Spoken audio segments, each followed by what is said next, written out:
Welcome back then, champions, to this week's ESL Go4Paladins Europe Cup for the September finals. Now, seen one set of semi-finals take place already, and of course, in a massively drawn-out best-of-5 set that went the entire distance, it was, of course, Chrono Break, which it did advance over straight out of casuals with a reverse sweep, advancing through to be the first of today's finalists. On the other side of things, well, we're now about to watch Gangsters versus B5, and the map draft is ready. So let's go ahead and see exactly where we'll be going in the round today as we get ready for game number 1. With Stonekeep and Fish Market taken off the table, Brightmarsh is the destination for our first game here. So let's head straight through to our champion draft as well to see exactly what champions will be taken to this game number 1. Hopefully this time we will have some sound, folks. Of course, you can see we do have our bans ready to go. Right up and right now available. The first ban and the first pick yet to come through. Gangstars with the first pick. We've seen relatively prioritize the Maeve ban, maybe as well as a Makoa ban throughout the duration of today in the first set, and a lot of heavy prioritization on towards supports, but this time around instead, it's actually, well, going to be Torvald who's taken away first. It is very surprising indeed, and well, not bucking the trend at all. B5 still going to strip away the Maeve. They don't want to deal with off-blades at all for this game, but that leaves only one champion I can think of being first pick worthy for a team like Gangstars available. They're going to go ahead and lock it? Well, they will indeed. Makoa is picked up by Gangstars for the first pick. And, well, Barrack seems to have fallen off the table recently as the first pick or counter pick in terms of frontline. We saw them come out a couple of times in the previous set, but the priorities so far have been Ruckus and, to a degree as well, Ashe, who just has a survivability that we saw demonstrated so phenomenally with the use of the Celestial Touch Genos in the previous game, as well as their Battering Ram Legendary. Ashe and Ruckus then taken, yet to pick on Brightmarsh Gangstars for their next two. Now, so far, they just have the Makoa. They need direct damage, AoE damage, a support, and maybe another frontline to round out their draft. And it's actually heavy frontline prioritization which they go into now, as Inara is drafted this early on into the game. Typically, we often see a lot of shields coming through, but with Ashe and Ruckus taken off the table, maybe it's the Treacherous Ground Legendary, which they're going to find very valuable, potentially, to shut down the Aerial Assault Ruckus, which is likely going to be the Legendary that Ruckus uses here. Cassie to follow, a good all-round pick, fits into most team compositions. Genos appears to be taken now by the team of B5. They want to get that support online nice and early, and potentially could go into that as well. Excuse me. Appears to be an error with our draft. Actually, the Barrack who was taken there after the Inara and the Cassie. And alongside, that leaves their support open. They could still take the Genos. They could take something else as well. Maldamba is open. Maldamba was heavily prioritized throughout last game, but will they go into it? No, in fact, it's Androxus that's taken by B5, and this should be an interesting situation. We saw Skozis during the PGS play a phenomenal Androxus on a variety of maps like Frog Isle and Splitstone Quarry as well, but B5 have an Androxus player with a new firing mechanic of that caliber? We'll have to wait and see. I think that picking potentially the Drogos here into the Androxus is a bit of a daring move. Genos to round out as well. Gangstars have their full lineup. As we said, it's likely going to be the Maldamba which is taken here for the side of B5. That's the only real support which we've seen come out in terms of competitive play recently. Maybe a little bit of Ceres as well if one of the supports is banned out. Of course, it should be the Maldamba, but no, in fact, Ying is taken now by B5 to round out their draft. This one's going to get interesting, folks. This one is going to get certainly very interesting. It's the first time we've seen Ying in competitive play for quite some time. Of course, with that in mind, let's not waste any time. We've already spent enough time due to various technical difficulties. We're going to head straight into our game 1 of today between B5 and Gangstars, kicking things off here. Starting out then, let's go ahead and check out your team compositions, check out your legendaries. And here we see it, the Inara for Gangstars with Treacherous Ground to kick things off, played by Menschmeyer, 360. Long-time competitive player. Westo on Pluck Makoa, Skozis, Exaction Cassie, Saucer on Wormjet Drogos, and Navron on Luminary Genos. So no big healing burst coming through for Inara there potentially, unless that changes to Celestial Touch, but a lot of damage on the table. The B5, Madara is on Battering Ram Ashe, Ovim on Tinkering Barrack, MTZ with Aerial Assault Ruckus, Unlimited Power on Godslayer Androxus, Mad Mac on Lifelike Ying, and I am really interested to see how this Ying is going to play out. running the Wrecked Revolver. Androxus sets up maybe around the peripheral to look for some initial damage here. High ground, Ruckus goes immediately. A lot of damage towards Skos. Oh, whiff dodge roll as well. One down already. Menschmeyer surely to follow here. Just about gets out of dodge with their aerial, with their earthen guard there. And now is being healed up very rapidly, so he's able to stay in the fight. And oh no, one quick kill in favor of B5. Gangstars are answering back. Pull to their doom. Westo finds one, then another on Makoa, and is looking for a third on the back end of this fight. Long-range lob shots going towards MTZ are going to put the Ruckus under a lot of pressure. Ying Illusions are up and available. MTZ comes back in and starts to re-engage with their emitter up. Westo's going to let that one elapse before trying to land a dredge anchor anywhere. Pokes out Ruckus so significantly. This is going to allow Skoses to go back in, dodge roll all around, get those cooldown resets, which is so important on Cassie, and help that team achieve upwards of 93% on the objective. Inara sets up their impasse in a perfect place. Gangstars lock off their enemies entirely. B5 find no way in. That's an easy first point for the team in blue. Will this momentum continue is the big question I think we all have to ask here. 3 quick kills. Oh, big reversal comes through from Unlimited Power, but 3 quick kills in favor of Gangstars. B5 now being forced back at all angles as Skoses finds one and now disengages after Unlimited Power has perished. Will this momentum continue? Dragon Punch is channeled. Coming back to the fight is, of course, Saucer. Everyone has through time and space to maybe shut down a Dome Shield from Barak if that comes up close to the conversion point. And all the while, we do have to be aware that Westo's Makoa can easily open up a fight. But it's Skoses who picks up the first kill in that engagement. Saucer quickly follows up. Diving in is Westo, misses the Dredge Anchor. Nice dimensional link potentially there. But Ying out of position. And Inara's going to retreat behind their impasse momentarily just to get some initial healing. Up in the air, a Cursed Arm comes through. Not enough to shut down that damage is Earthen Guard, and Westo now being forced out of the fight as well. Unlimited Power seems to be just free-firing right now. Of course, Andro with their semi-automatic fire rate can fire really as rapidly as they need to. But is that really the right move to make in that situation? We are aware, folks, that there is a brief pause going on your screen right now. ESL admins have reported that that was due to a connection error from one of the players. So we're going to be heading back to our we're going to be heading back to our map draft menu for just a moment whilst that is resolved. And as soon as we're back into the game, we'll take you straight back into the action. For the time being, this has just been completely one-sided play by Gangstars. No sign of it slowing either as well. It is just a really good performance from your team in blue. And as we said, those ultimates are starting to come up. Dragon Punch was used momentarily, and Gangstars have the opportunity to maybe look for a conversion as we reflected there, with through time and space shutting down the Dome Shield, which is now available from Ovim, who's playing that as Barak, or playing the Barak on the side of B5. And it does look like, folks, the pause has elapsed. We're able to get you straight back into game, so let's go ahead and break that down. Unlimited Power still trying to look for a defense here. Finds a couple of quick headshots on towards Makoa. He's being forced out of the fight, but Inara channels there.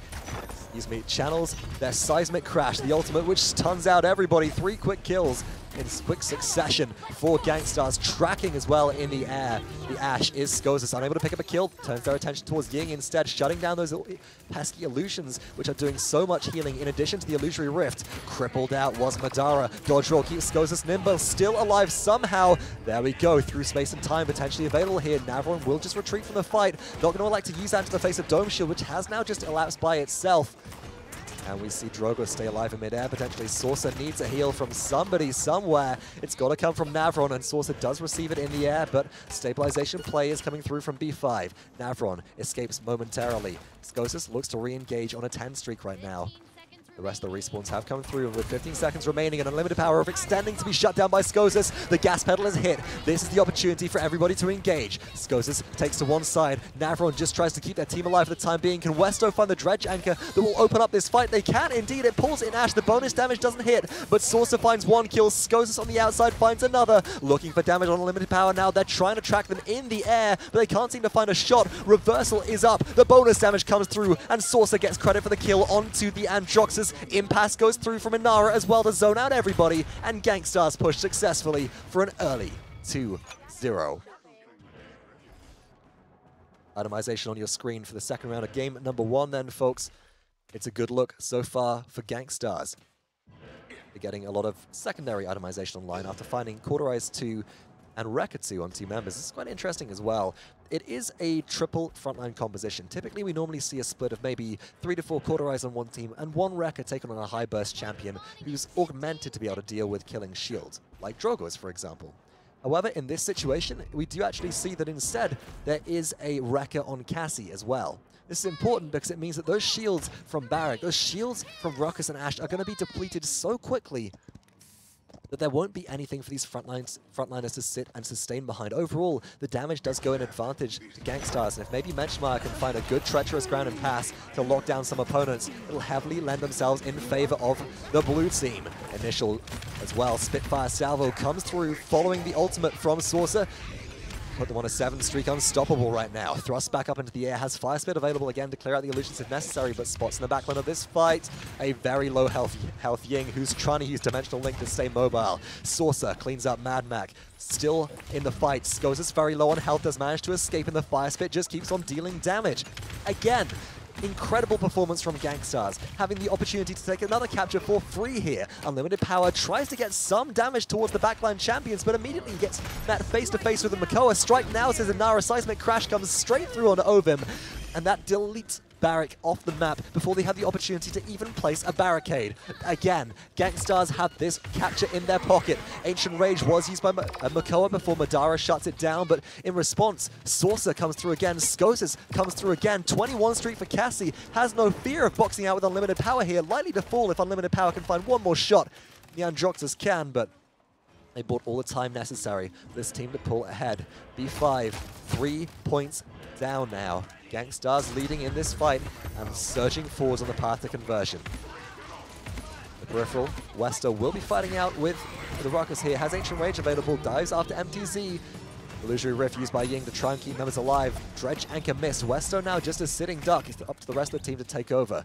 Mad Mac tries to hold things down as Ying, and let's take a look at the healing charts whilst we're here and see how well they're keeping up with the rest of their team, as Skoses is in the backline, 1v4 as Cassie.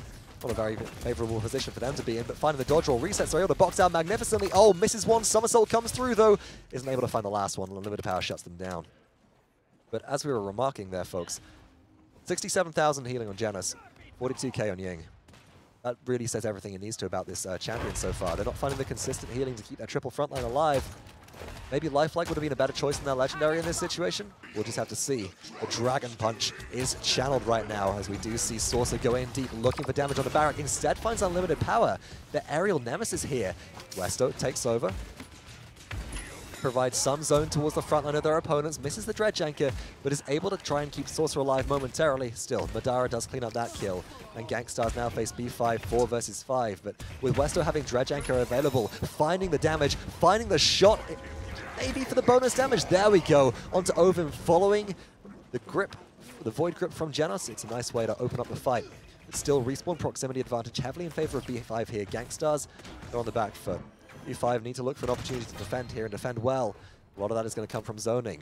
I want to see Unlimited Power look for dismounts where they can find them and look to act as a scout for their team. Instead of some of the initial kill pressure, which we may be used to them seeing, I think that it's more important that Unlimited Power potentially does actually come through here and really try and find, as we're saying, the scout ability. They haven't got, obviously, the ultimate ability scout on their team, as that is in the hands of Gangstars with Cassie.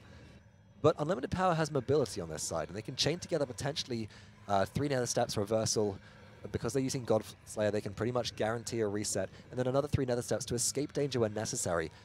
To me, it's important that B5 use this to isolate or identify where danger is coming from, prevent their team from getting isolated, and pick a side to fight. Work as a coordinated group in order to shut that down. We do have another pause up on your screens right now, folks, but it is not going to last too much longer, so we're not going to cut away from it. We've had word from the admins. This one is just a brief one. So let's go ahead and take a look at the Androxus loadout here as well, and just see if it differs from maybe what you're used to seeing. See if there's anything which can augment Unlimited Power's ability to act as that scout for their team. And nothing really looks too unusual here. Still relying on Abyss Walker for the healing, parry of the Abyss forward, the Godslayer for the reset. Big reversal potential comes through, but no, Saucer picks the first kill in this engagement, and Skoses looks to take over. No, dodge roll reset could be in a lot of trouble here. Right now here, says Menschmeyer, and actually pulled out of their assert dominance. Madara's Ashe gets shut down. Possibility for another conversion comes through. It's 3-0 in favor of B5. Down goes Ying as well. Last one standing wins, says Ovum on the objective. Will they have arrived in enough time? Aerial Assault brings Ruckus in the perfect position. Ovum finds two. Ovum finds a triple kill on Barrack to keep their team in this fight, and overtime ticks down. B5 managed to hold on against all odds, utilizing two fantastic frontline ultimates, and do keep themselves in this game for now at 9 minutes and 22 seconds in. What a close one there that was, though. So close to conversion.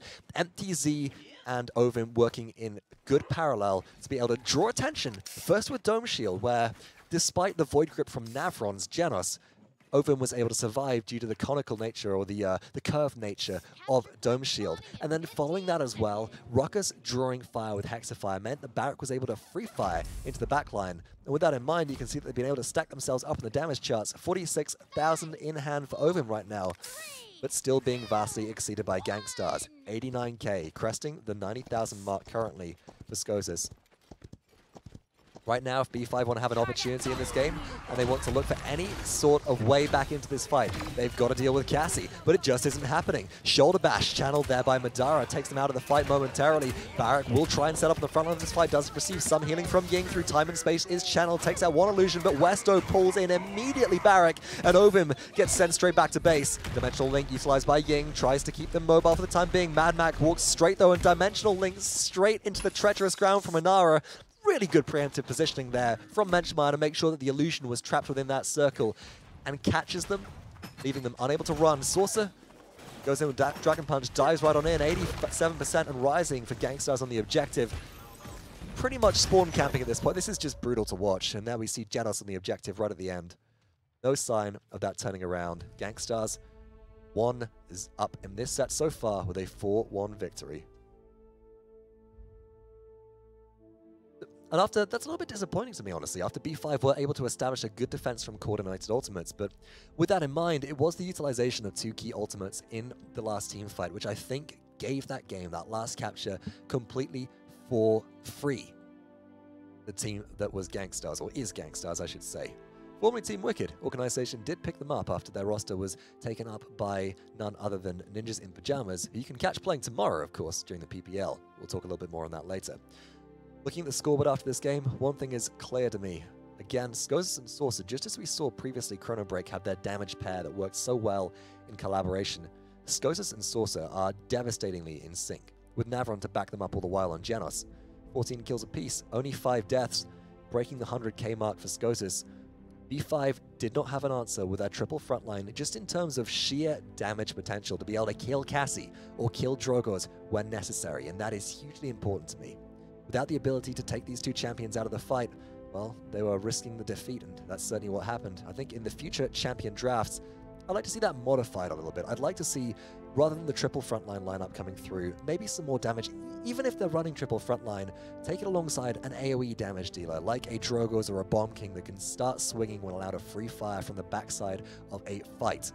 And with that in mind, folks, that was just game number 1 of this set. Map number 2 is available for us and is up on your screen in just a moment. We're going from Bright Marsh, where we did see Gangstars take a victory in game number 1, straight through to Serpent Beach for game number 2. Our Gangstars are currently up in this set. They do appear to still have first pick, however, which is quite surprising. A lot of the time, you'll see that pick priority go through to the team who is at a deficit, looking to maybe pull themselves back into that set, and our champion draft is ready as well, so let's not waste any time. Let's head straight through to it.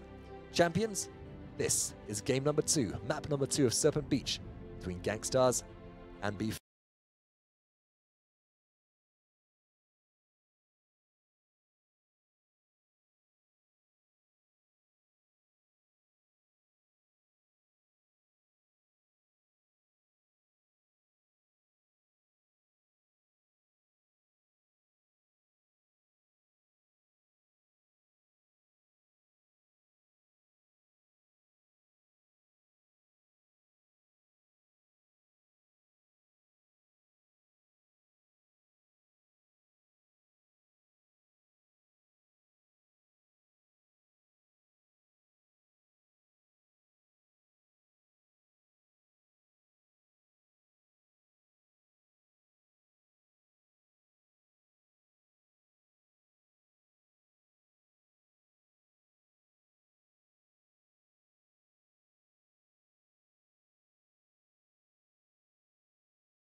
want you in that baseline. We're way past sunshine. Believe in the magic. Alright, step into the moonlight. Get into that good time. Believe in the magic. And we can save you from your past. This bond is always gonna last. When nothing else makes sense, just dance. Yeah. What you gonna do? We're doing it all. The feeling is so. Maybe you got me. Believe in the magic. We're doing it all. The feeling is so. Maybe you got me. Believe in the magic.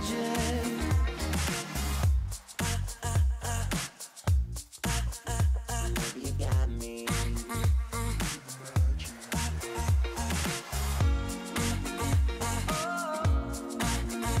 Maybe you got me. We're doing it all. The feeling is so. Baby, you got me. We're doing it all. The feeling is so. Baby, you got me. Believe in the magic. We're doing it all. The feeling is so. Baby, you got me. Believe in the magic. We're doing it all. The feeling is so. Baby, you got me. Believe in the magic. We're doing it all. The feeling is so. Baby, you got me. Believe in the magic. I believe it. Baby, you got me. Welcome back then, champions, to this ESL Go4Paladins Cup semi-finals matchup between Gangstars and B5. Of course, my name is Hi-Rez Vox. Just bringing a quick update. Due to some issues we've been having with our champion drafter, throughout the duration of this stream, we will be omitting the champion draft prior to every game moving forwards, but we hope this provides you the more seamless and smooth viewer experience. But regardless, enough of that. Let's check out the legendary choice of these two teams. Gangstars on the left-hand side, starting off with Skosis on Artful Dodger Mave. Navron will be running Spirits Chosen on Maldumba. Benchmire 360 on Treacherous Grandinara. Saucer with Exaction Cassie and Pot Makoa for Westo. On the other side of things, MTZ takes Aerial Assault Ruckus. Unlimited Power with Wormhole Eevee. Madara with Battleground Ash. Open with Tinker and Barrack. Mad Mac on Celestial. Touch Genos for the squad of B5. And it's unlimited power on this Eevee that I'm really looking forward to seeing here. But they jump straight into a treacherous ground from Inara and almost get shut down. Oh, first blood. They're taken down as Saucer gets the kill. That has got to hurt right there. The wild card pick, which was hopefully going to turn the tide of battle in this game, immediately obliterated. And now the objective has the opportunity to go in favor of Gangstars. B5 do have unlimited power returning to the field. Ovum's trying to set up and dismount maybe from the high ground. Maeve, who was up there, but now moving in, heavy focus on Menchmeyer. There is the opportunity for B5 to move back into a kill position. Unlimited power watches for Skosis behind them. Even though they see them, doesn't mean they can do anything about it. Double jump takes Skosis up on high. This is a lot of shots, very uncharacteristic of this champion, but is able to get one single kill onto Genos and then get out of dodge towards the Gourd, towards the Mending Spirits of Maldumba, and maybe stay alive here. So little health. No, Hovum shuts them down. B5 capture the first objective of the game as Saucer just isn't able to have the same impact on this Cassie as Skosis was last game. They do end up getting the kill. Unlimited power uses the Soul Momentum with Blink to take them slightly further forwards. Takes the high ground here, looks for damage towards Saucer. Long range poke comes through. Cautious just to mind the cooldown of Blink to make sure they can blink back when necessary.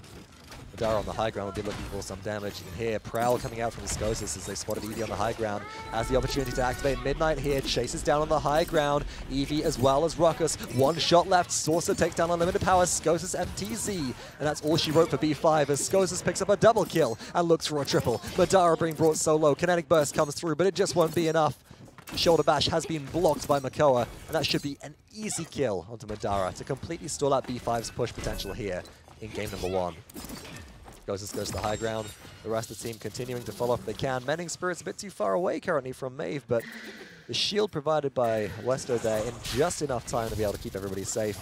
Makoa may have overextended a little bit here, as they were pressured out relatively heavily, and now Menchmeyer without much support prioritization on them for a little while as Inara is going to have to retreat from the fight.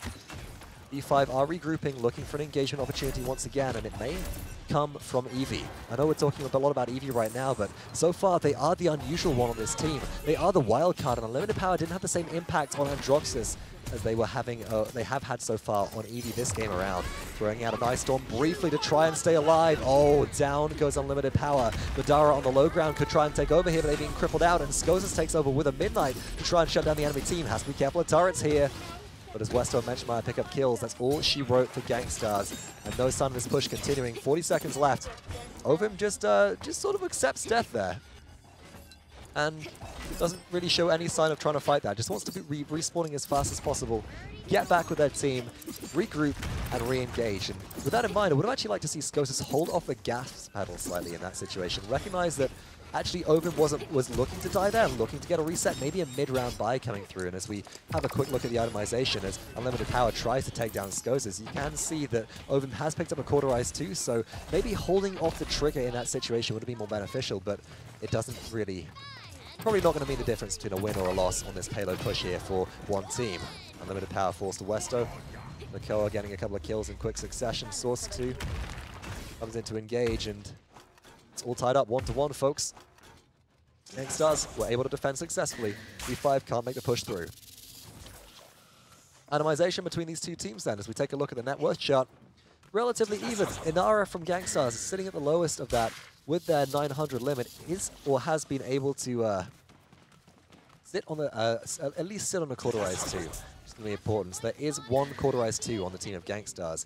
But running Racket 2 on Cassie and Racket 2 on Makoa right now, it's a tricky situation for Gangstars. Do they have enough simple healing reduction to be able to shut down the sustain coming out of B5, especially as they have a Celestial Touch Genos on their team? Looking at the healing charts right now, funnily enough, Gangstars are actually exceeding that, likely due to the healing increase which Inara receives during Earth and Guard. But for how long will that continue as Cauterize starts to come online? Out goes the Gore looking for Mending Spirits. Is Navron. Dread Serpent is available. Unlimited Power gets shut down despite coming out of the Ice Block. No real need for that Dread Serpent to come through. And Westo is brawling out the front line of this objective, looking to try and take down the nest of turrets, which was set up by Ovim all the while. Skoses retreating. Stays out of dodge for the time being, doesn't want to get caught up in all that mess, and does end up staying alive. And Gangstars with all of their members on streaks right now, the highest of which being Saucer on 11. Well, it's a good look for them to be able to take this objective. 1-1 all tied up, 54% and climbing for Gangstars, 27% with B5 on this objective. Nobody taking a really massive advantage here so far. Of course, Ovim is trying to take the high ground advantage to maybe get behind that team, but it didn't really work out, and Madara is forced to use their assert dominance on the objective just to try and lock this down. Down goes the treacherous ground, the impasse thrown out, long-range seismic crash like Saucer close out a kill onto MTZ. Madara can't shoulder bash to safety. 96% cap, 99 for Gangstars, no contest right at the end. Gangstars capture successfully, and even Ovim falls, as the coordination from this team comes out and is demonstrated once again. Menschmeyer's Inara is exactly where they need to be every single time we see them in play, and the cripple effect applied by their Waters field has been phenomenally impactful at turning the tide of battle multiple times. Speaking of impactful abilities, equally so has been the Dredge Anchor, which keeps on coming through from Makoa. Midnight and Scout used in combination. Skoses does try to find some kill potential onto Ovim here. Isn't able to pick that one up. Long range daggers do get sent out. Very low on health. Oh my goodness. Ovim jukes the wrong way, and Skoses finds a successful kill. 17 streak for them right now. Eevee dives in with Ice Storm after trying to stay alive with Ice Block, but Navron finds one. Navron finds 2 kills, keeps Saucer alive. Skoses re-engages onto the high ground again, forcing out MTZ, and even their emitter won't let them withstand the incoming pressure from Maeve all the while. 18 streak, no sign of this payload push slowing right now. Treacherous ground, Waters field thrown out to prevent Eevee from walking through. This one could be free. High ground, Ruckus does come in at the last second, trying to engage, trying to get a defense going, and Menschmeyer is taking a lot of incoming fire here. Makoa takes over. Will Westo be enough? Ancient Rage is available. Gangstars push successfully up in the air. MTZ takes themselves out of contest range. B5 just gave that up for free. B5 gave that up entirely for free. I am confused. The aerial assault strategy of going up and up and up as Ruckus is something which we do see exhibited relatively regularly. Really a playstyle pioneered by Bitey, one of the players from North America, now playing for SK Gaming in the PPL. But when that takes you out of the contest radius of your payload when it's about to be converted, it's not such an effective strategy. I think that maybe, potentially, for this next capture, a little bit of that, a little bit less of that from MTZ, a little bit more of the play the objective. And that seems to be the storyline for B5 so far. They had an early establishment on the objective with Ovim in round number 1. This time, Gankstars are having none of it. Force is still in a 17 straight, goes to the high ground. Hexafire, though, this time comes through from MTZ, straight into an impasse, does make that fall. Poked out very, very low as Skoses, and if Of Blaze falls in this situation, there will be a lack of damage on Gankstars, which could potentially allow B5 to come through and go for a capture. Hunker down, says Ovim. You challenge Makoa in response as Ancient Rage has been activated, but no, held at bay by Void Grip momentarily. Westo gets shut down. Saucer takes over, but Ovim is established on the objective and gets a double kill in response. No way to break down the barricade and those turrets. Hypermobile with the, with the accelerator field card as well in Ovim's loadout. Barrack is kept mobile. Mad Max activates through time and space in response to the incoming damage, and now Ovim activates their Dome Shield, I think, with a massive kill streak, which the Cassie had, which they are able to take down. Ovim just recharged their Dome Shield in a matter of seconds. 2 ultimates in 1 point fight. Can B5 hold on? They need this objective win to be able to keep themselves in the game, as it's 3-1 in favor of Gankstars,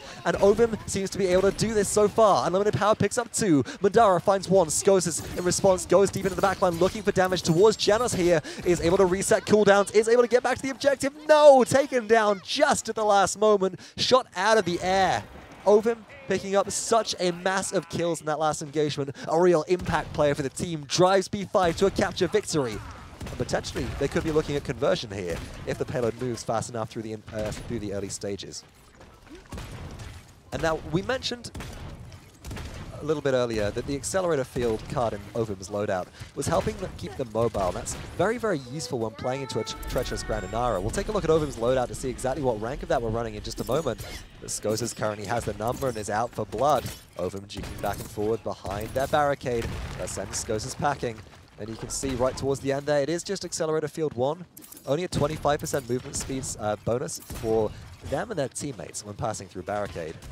But in conjunction with something like Bowling Ball 2, if they pass through Accelerator Field, then activate Rocket Boots, Barrack is going to have a huge amount of survivability and a very easy way to escape a lot of incoming damage.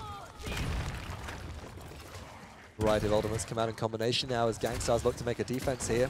Forcer has activated their scout, dodge rolls out of the way as Shoulder Bash. Unlimited Power tries to shut them down, but Wormhole's back to safety as their cooldown has run out of time. Could blink into the backline and find direct impact on the Saucer here, and they do indeed. Ovim getting kill credit for that one as they take the last bit of health out. Unlimited Power finds damage onto another one. Ovim getting a second kill in this engagement. Long range onto Navron.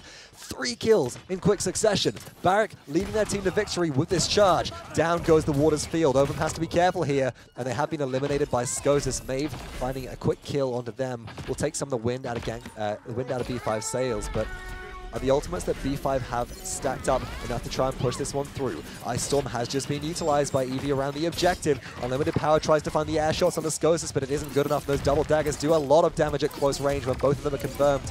Madara brought very low. MTZ brought very low. Both perish the hands of Cassie and Maeve in quick succession. And again, Ovim just gives up their life as they have no way into this fight. Wants to respawn the rest of their team. B5 close to conversion yet again, but aren't able to find a way through. Seems to be the storyline for them. They are able to get so much work done on the capture when things go their way, when Ovim is able to find the frags that they need to. But if Skoses on Maeve can find that all-important kill to shut down the master mechanic that Barrett is, well, the game just doesn't seem to go their way. But here we are on the objective. Seismic Crash is being utilized by Menchmeyers and Nara. Madara falls very quickly to Saucer, who picks up a double kill, and maybe a triple kill here as well, as Ovim steps directly into that Waters Field, gets crippled down, triple kill for Saucer. Skoses just chasing down Unlimited Power on the outs of this map. Can't find the kill, but Gankstars still able to defend successfully. And now Gankstars are able to hold on. It's 3-2 in favor of the blue team right now. They still have combat mechanic, or at least B5 do, and Gankstars won't be capturing quite as quickly. But will B5 be given the opportunity to establish Ovim on the objective point like they were in the last round? That's what I want to see played differently. Gankstars, during the second capture of this game, had the answer for that playstyle. This time around, though, well, seems to be different. The second capture, or the third capture of the game, Ovim was allowed to sit on that point for free, despite incoming damage and incoming pressure. With ultimates like Scout and Midnight, and maybe even Dread Serpent available, I'd like to see all three of those used in combination to remove Ovum from the battlefield, to pursue and really find the advantage which needs to come from this team. If Gangstars want to pull out a victory in this capture, the B5 answer back with Ruckus. Hexafire has been used by MTZ. Amida isn't available. Westo shuts them down. Makoa takes over. Oh, Dredjanker narrowly missing, but now Ash is in the backline of their enemies. He's dealing a lot of damage. Barak on the objective is allowed to sit there. Westo has no Ancient Rage available as well, so Makoa likely to fall here as the incoming AoE damage is huge from Ash. Can Madara find the shoulder bash on the Westo? They cannot, and all the while Gangstars are sitting on the gourd that's been placed by Maldambra and Navron, keeping their team alive to such a high degree. The front line now sustaining back up again. B5 had the opportunity to turn that fight around, but weren't able to apply Cauterize when they needed to, thanks to Westo's Dome Shield, or Westo's Shell Shield, I should say. And now Navron is on the objective. B5, early 55% lead, 60% and rising now for Gangstars. Is their turnaround potential for this team? If it comes from anywhere, it has to come from Limited Power, who's currently behind the enemies. Has Blink available, waits for the treacherous ground to be placed so they don't blink straight into it. Soars up and above, tries to find the damage, gets the echelon to Navron, and now we have comeback potential at 99% as Gangstars are being forced off the objective. Westo brought so low, Blink available for Limited Power, goes in, tries to find damage onto Makoa, is pulled in deep with a Dredjanker, but healing up thanks to Genos. Is baffled they're still alive right there, but is able to find the kill onto Westo thanks to Madara's incoming damage as well, equalizing that and evening up the battlefield. My goodness, Unlimited Power is lucky to be alive, and they do end up falling to Skozis. But B5 once again get capture and keep themselves in this game. Don't know if that's a throw, or I don't know if that's a save. The Gangstars once again on the back foot. They're going to initiate here so far with Midnight, trying to at least take out one or two of the frontline players of B5 to make sure that the push can't continue as it has done in a couple of previous rounds, but that doesn't seem to be working out so far as Mad Mac takes down Skozis and Madara dives straight on in looking for Source's Cassie. Stun comes through. That's, of course, the Snake Toss reload, but Source is so low on health, is barely surviving here. Again, Madara has the opportunity to use Battering Ram to try and take themselves out of danger, runs straight into Makoa.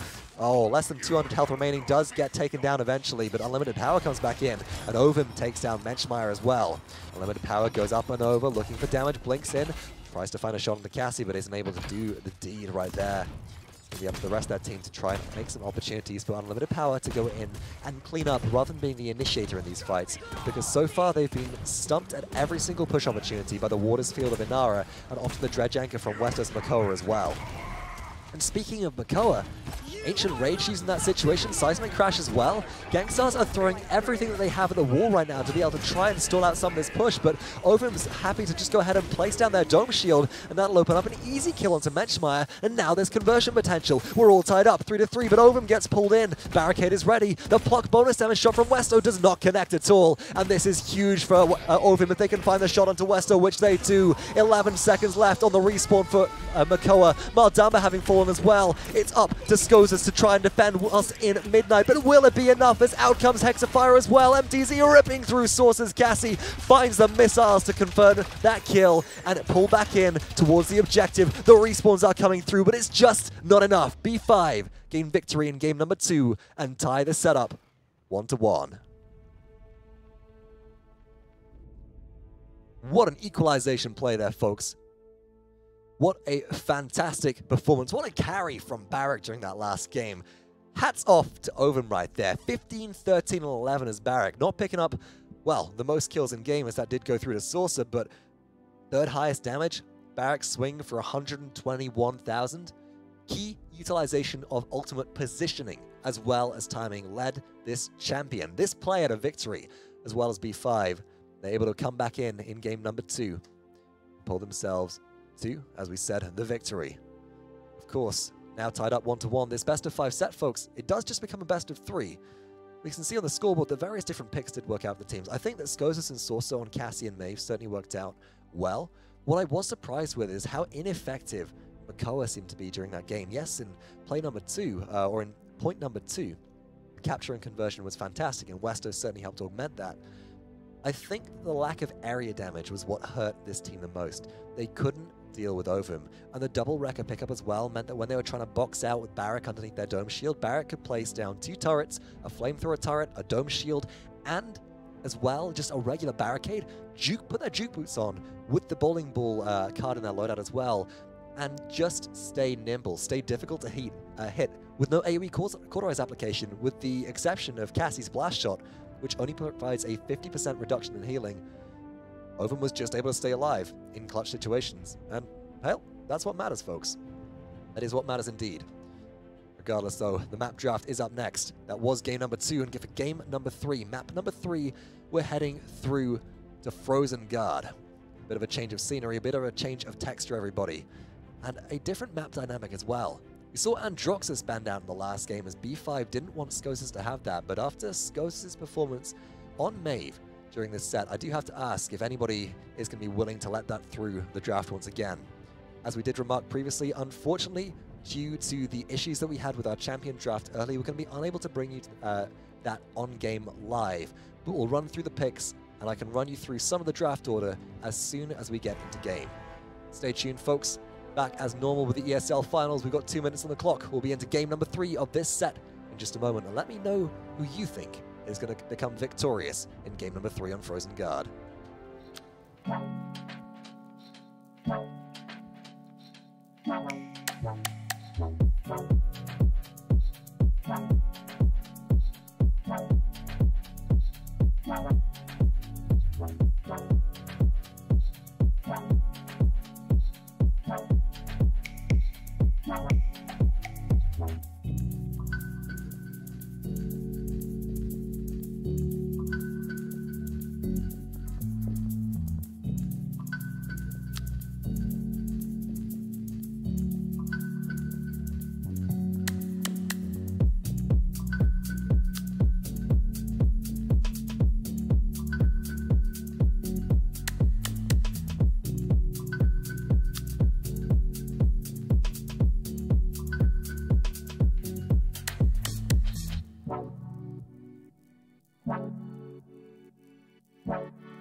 Welcome back then, champions, to game number 3 of this best of 5 set in the semi-finals of the September finals for the ESL Go4Paladins Cup. It's not quite the finals of the finals yet, but we're getting there. We will be there momentarily, of course. My name is Hi-Rez Vox. We're on the Frozen Guard for this next game. Let's go ahead and check out the champion drafts and legendaries. As Gangstars this time, they've taken the Ruckus away. They don't want the triple tank to come through again, and Menschmeyer 360 will be running that with Aerial Assault. Saucer is on Chain Reaction, Bomb King. Skosis this time on Ferocity. Grover, no Maeve on the table. That was, to my, if I'm not mistaken, actually not banned away. So interesting to see. Westorm, Pluck, Makoa, Navron, and Celestial Touch, Genos. The other side of things for B5, MTZ is running a Scorch, Fernando, Madara on Desert Shadow, Charlene, Mad Mac on Spirit Chosen, Maldamba, Limited Power, Rogue's Gambit, Maeve, there it is, and Ovum on Battering Ram, Ashe. The big question this time comes around, does Unlimited Power have the same caliber of Maeve that potentially we saw come out of Skosis in the last game? Not enough to pull through a victory, but a very impressive scoreline regardless. Limited Power throws some damage across to Wester, but has to be careful. The Dredge Anchor now with that down, and Pounce coming up, available again. The high ground goes Limited Power, finds the long distance daggers to take down Makoa. And is looking for damage towards Grover on the outside of this map, prowling around after them. You see this area of the map is also so much more open now after recent map changes in OB59, but is it going to be enough to save Unlimited Power? Oh, the double Pounce reset coming through as well from 9 lives, takes them out of the issue, and Prowl will keep Unlimited Power safe. Really nice technical min-maxing there. And B5 were getting capture control momentarily, but as the pincer starts to come back in from Gangstars, will it be enough? Source is trying to deal with Maeve in the backline. Has Fernando on that case though as well. Has to be careful here. Chain Reaction could be enough to really put the pressure onto Fernando, but MTZ gets the kill, even though Navron answers back. And all the while, B5 have been stacking up capture presence here. 69%, now 72. B5 are looking poised to take this one as Menschmeyer just can't contest, and Ovum wraps them up in a nicely tied package in brown paper and string. Then some back to base. Capture number 1 of the game then, going to B5 after a phenomenal performance and some really, really good Mave action. We asked at the start of this game, does Unlimited Power have a Mave who can act and play in the same caliber as Skosas? And being completely honest, I had my reservations. You know, Unlimited Power after their Androx's performance in Game 1 and their EV performance, which was to a degree lackluster in Game number 2, a lot of questions are raised as to whether that is the case, but certainly that doesn't seem to be an issue right now as Midnight has been activated. And look at this, MTZ staying mounted the entire time, dives straight for the backline, has to be careful for a Grumpy Bomb push to come through. Is almost sent, in fact, is sent to the high ground thanks to Poppy Bomb, and is now able to engage on Skosas as well. Massive damage comes through, massive anti-healing as well from Brand 4. MTZ sets up the kills magnificently, finds the collateral fireball for bonus damage as well onto Gangstar's backline. Looks for it again, getting the damage towards Menschmeyer. It could be in a lot of trouble here if Grumpy Bomb connects, but is able to, oh no, just actually able to avoid that there. Could be in so much trouble now, but still, Ping Bomb comes through. Sorso looks for damage, Dread Serpent used by Mad Max to try and close things out, but E5 push it through anyway. Gangstars couldn't hold on even with King Bomb. Reactive support ultimate just too strong for them. E5 take a 2-0 lead so far in this game on Frozen Guard. And now Gangstars, they're down. And they could be close to being out here. They're not able to get a single item of level 2 online. That means that there is no level 2 Cauterize. There's no level 2 Wrecker as they've gone into a double Wrecker strategy again, despite there only being 2 shields on the table. And with Mad Mac currently sitting at 21,000 on the healing shots, Genos still exceeding that. B5 should start to pull ahead in that regard. B5, as far as the itemization goes, what I really like to see is the Master Ridings now come out of MTZ and Ovum. Looking to get them traversed towards the backline of their opponents as quickly as possible. MTZ's drifting their way straight towards the objective. Takes the right-hand route perspectively, goes all the way around. Again, you can hear that Genos has just used through time and space. Spotted out by Bomb King, gotta be careful of that. Ruckus is trying to make things happen with Hexafire, and will it be enough? Whirlwind used in combination as well. Skoza's trying to keep their Ruckus alive, but Ovum's already picked up 1 kill in the back of this fight. Double kill for Ovum, taken out of the air by Menschmeyer. Skoza's in a lot of trouble, will end up falling to Unlimited Power, who looks for a double kill of their own as Menschmeyer tries to flee. Inmida comes up in just enough time, but in combination with Madara there and the Fireball, Unlimited Power is able to shut them down. Now they just have to deal with Westo, who's trying to hide in the backline here. Maybe baiting out Dreadjanker. Unlimited Power now looks for the damage. Ancient Rage is actually being used, and this could be very bad for Unlimited Power, but all the while, it's 69% and rising on the objective for B5. Westo has lost most of their health as Makara and Ancient Rage already, is trying to get back towards their team. It just doesn't matter as MTZ is there to shut them down. The Fireball comes through again. Double kill for MTZ. Looking for a triple is on the objective. Menschmeyer is trying to make things happen, but just isn't able to. The shield is still withstanding. Bomb King sticks do a huge amount of damage though, and Saucer finds 1 kill. Maeve coming back towards the objective, is prowling around, has Midnight available, looks for damage towards Menschmeyer in the air, and tracks the shots as well. Unlimited Power, you've got to stop this. This is phenomenal Maeve play, and as Ovum asserts dominance on the objective to secure this for their team. 99% for B5 is ticked into overtime once again, but there's nobody left to contest. Gangstars have been beaten down. They're going to be beaten out at this rate. B5 getting the second game capture in a row. And look for conversion to actually close this out 4-0 if they can. We're spending a lot of time watching right now on Unlimited Power, and they have been an impact player for your team. As you can see, currently highest damage dealt, with Charlene only sitting in third right now. That's not to say that players like Madara, players like Ovum haven't been having a real impact here in this situation. Madara is able to keep Grover busy for the most part, and this is really important because whilst the cripple can't be applied, Skosas does find the long-range axe connection to be able to shut down Madara. If Cripple can't be applied to Maeve, which is used from Grover's crippling throw, then Maeve has such a freer reign throughout the duration of this game to do whatever they want, and just to go on a rampage throughout the duration. You can see that Unlimited Power is able to retreat here as the rest of the team gets forced out. Moving into a position to maybe find a Dreadjanker. Westo's looking for it, holding the edge.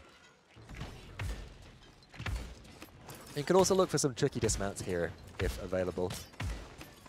He's getting heavily poked out by Maeve once again. Good night, says Maeve. Unlimited Power recognized the opportunity to dive straight on in. Out comes the Grumpy Bomb. Got to be very careful here, does Maeve. But Fernando's there with a shield, and you can see the MTZ was just waiting for the Mending Spirits to come through to try and keep themselves alive. Gotta watch out as well as Whirlwind comes through from Scosis, but Madara opens up this push potential with a kill onto Menschmeyer, and then a kill on the Scosis as well. Two so far in pocket for the Shaolin. Will they find a third one on this push, as Westo is lurking around behind, but electing just to maintain vision towards them and get this push rolling is Madara. I like the choice here. Heat Haze is, of course, available if Makoa gets a little bit too close for comfort. Big Impale Arrow comes through, withdrawing to safety. Madara stays alive. Maeve looks for damage towards Westo in the back line.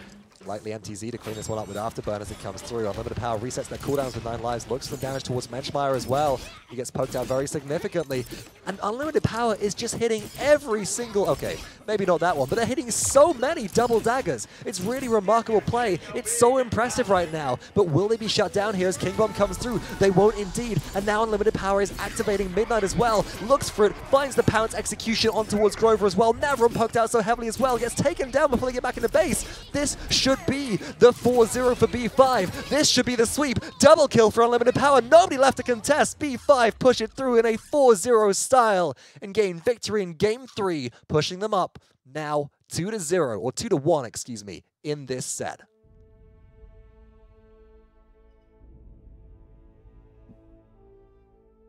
And that game was Maeve. I mean, if you wanted to attach a name, if you want to attach a player name to that game, it was all about Unlimited Power. I gotta say that MTZ had some phenomenal performances as well. Picked up 41,000 damage on Fernando, some really nice flank routes, making sure that they stayed mounted when Unlimited Power was able to engage. They couldn't be dismounted, and you had a Fernando immediately in the back line, maybe pressuring out Genos, maybe pressuring out Grover, and especially applying Brand for 80% healing reduction. But, yeah, Unlimited Power went 12, 2, and 11 on Maeve, facing into Grover and facing into Makoa. I feel that Scosis might have just met their match here. And taking a look at the draft order, which I do actually have on my screen now, folks, Makoa was first pick priority, but Maeve didn't get taken until third, into the second round of drafting for B5, who was second pick. That meant that Makoa, Ruckus, and Grover were all prioritized over Maeve on Frozen Guard. And I gotta say, I don't think that that's something that will be happening again as we move into game number 4. Speaking of game number 4, the map draft for that is now available on your screens.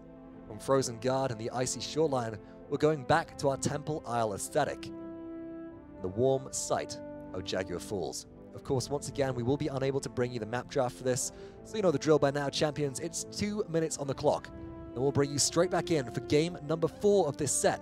B5 are currently up 2-1 versus Gankstars. Gankstars need to find a way back in on the map of their choice, or they'll be shut out entirely. So let me know, do you think they can do it here on Jag Falls? Or do B5 have all the answers? In 2 minutes' time, we're going to have to find out.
Ah, Jaguar Falls. You're gonna have to let me know how you think that one's spelled. I don't have Reindeer here to correct me this time around, folks, but Gangstar's still first pick in this game on the blue team. Are down 1 game versus B5, who are poised to end it all here. But do they have the potential to be able to do so? Well, we'll have to find out. Leading into that for the first time, then, let's check out the champion legendary choices here, as well as their, well, actual champion choices. Of course, as the round does begin, we'll run through this quickly. For Gangstars, it Skoses on Desert Shadow, Charlene, Westo on Pluck, Makoa, Menschmeyer on Tinker and Barrack, Navron on Spirit Shows, Maldamba, Saucer on Worm Jets, Drogos. MTZ is running Aerial Assault, Ruckus, Ovim on Treacherous Ground and Nara, Mad Mac on Celestial Touch, Jealous, Unlimited Power on Rogue's Gambit, Maeve, Madara on Battering Ram Ash, and immediately we see Unlimited Power allowed to have the Maeve again, picks up a double kill, and I've got to ask why. And whilst we have some downtime, folks, as B5 are in commanding control of the objective, looking at the map for champion draft here, which I have in front of me, Torvald and Cassie were banned away. B5 go for the more open ban. They go for the neutral ban, which they don't want to see still, and they don't particularly want to play into, but it isn't a priority ban. This leaves Makoa and Maeve available, and Gangstars prioritize Makoa, but as you're seeing right now, it might not have been the right choice, as second were taken Ash and Maeve. Still though, Skoses on Charlene, it's able to pick up a double kill of their own. Looks for damage towards Unlimited Power, doesn't quite find it. But in combination with Westo, may be able to pick up a kill. Unlimited Power does drop to the ground, takes a salvo and a bit of their damage, a bit of their health taken away. Heals back up with 9 lives in the Artful Dodge, a legendary. And from the sky comes MTZ as well. Heat Haze activated by Skoses, looks to try and shut down Ash before they can get towards the objective. Nice use of the Waters field comes through there potentially to shut down the blue team. Gangstars are in a lot of trouble. It's a double kill to Skoses yet again, as they do end up finding the damage. Straight into Planted goes Skoses, trying to find the triple kill. Pulled in is Ruckus, but maybe they should have gone for a Nara here, as Saucer is able to take out Ovim, but Ovim has already taken out Skoses. Double kill for Saucer though. Drogos comes back in. Here's Madara on Ash, able to take this one back into overtime. They're able to touch briefly. Fire Spit comes through. Unlimited Power to the backline as Maeve finds one in combination with Madara onto Saucer. This is big. Overtime is ticking, but still very much in contest. Unlimited Power just needs to touch their foot back onto it. But back again is Ovim. The cripple comes through, but Skoses answers back with a kill onto Unlimited Power, not able to find the through time and space. And this is just too much for B5 to deal with. They had such a good opportunity with the Genos ultimate to be able to try and hold this one down, but they weren't able to find the kill. Barrack able to just get out of dodge in enough time. Menschmeyer stays alive. Gangstars capture payload number 1 of this game. Now Westo's playing so aggressively alongside Saucer's Drogos here. Taking to the peripheral of the fight. Will retreat momentarily. Is looking for an engagement maybe to try and get an early shutdown. Oh, though, with Midnight engaging from Unlimited Power, setting up a lot of kills. In comes MTZ from the high ground. Almost takes down Westo, but Menschmeyer as well now utilizes that Dome Shield to, oh my goodness, utilizes that Dome Shield to try and get some damage done. Actually ends up falling in response. That was a very, very nice sneaky shot onto Barrack, who was forced away with an Arizin pass there over the wall, but alas does perish in the end as well. B5, they're still on the back foot. They're still needing to run from the onslaught of pressure and damage which Gangstars are bringing. Westo sets up here, has the Dredge Anchor available, 8 seconds left in that cooldown, but into the Heat Haze goes Skoses. Looking for damage towards MTZ on Ruckus. MTZ can't seem to find the source of it. 2 more shots to take them down. Withdrawals available. Skoses at 821 health, though, has to be careful. Dragon Punch channeled by Saucer. Looks for somebody in the backline. Takes out Unlimited Power on Maeve. Still able to survive and get out. Continues to dish out damage towards Inara, who's chasing them around the fight. Fire Spit comes through. B5 holding on. Saucer charges up their salvo, but Inara's having none of it, with Madara getting a double kill of their own, and Navron just waiting for death at this point. And this is actually what I remarked on earlier, which I do want to go ahead and elaborate on in just a second. B5 managed to defend successfully with 47 seconds left on the clock. That was really good trigger discipline right there from everybody on B5. Navron was the last player left alive. Rather than letting them heal up out of combat, Waters field goes down, keeps them locked in, but B5, by not getting an immediate kill onto Maldamba, delays the respawn of Maldamba, which means that instead of coming back and having maybe 35, 40 seconds left for this push, Gangstars now only have 23. Great impasse from Inara. Oh, through time and space, narrowly missing again. The coordination is there for the combo, but the positioning just doesn't seem to work out at any single point in time.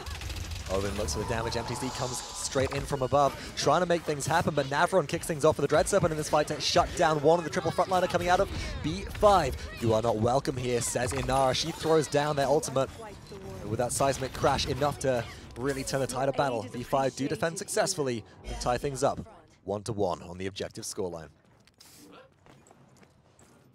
This is really, really nice play coming out from the Inara especially. Open, so far during this set, has been a real force of nature. We saw them on Serpent Beach do such great work as Barrack. And then again on Frozen Guard, that time around playing Ashe.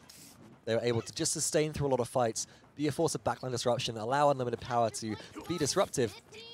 Whilst they did just end up utilizing Seismic Crash here, which is a shame to have to use on defense.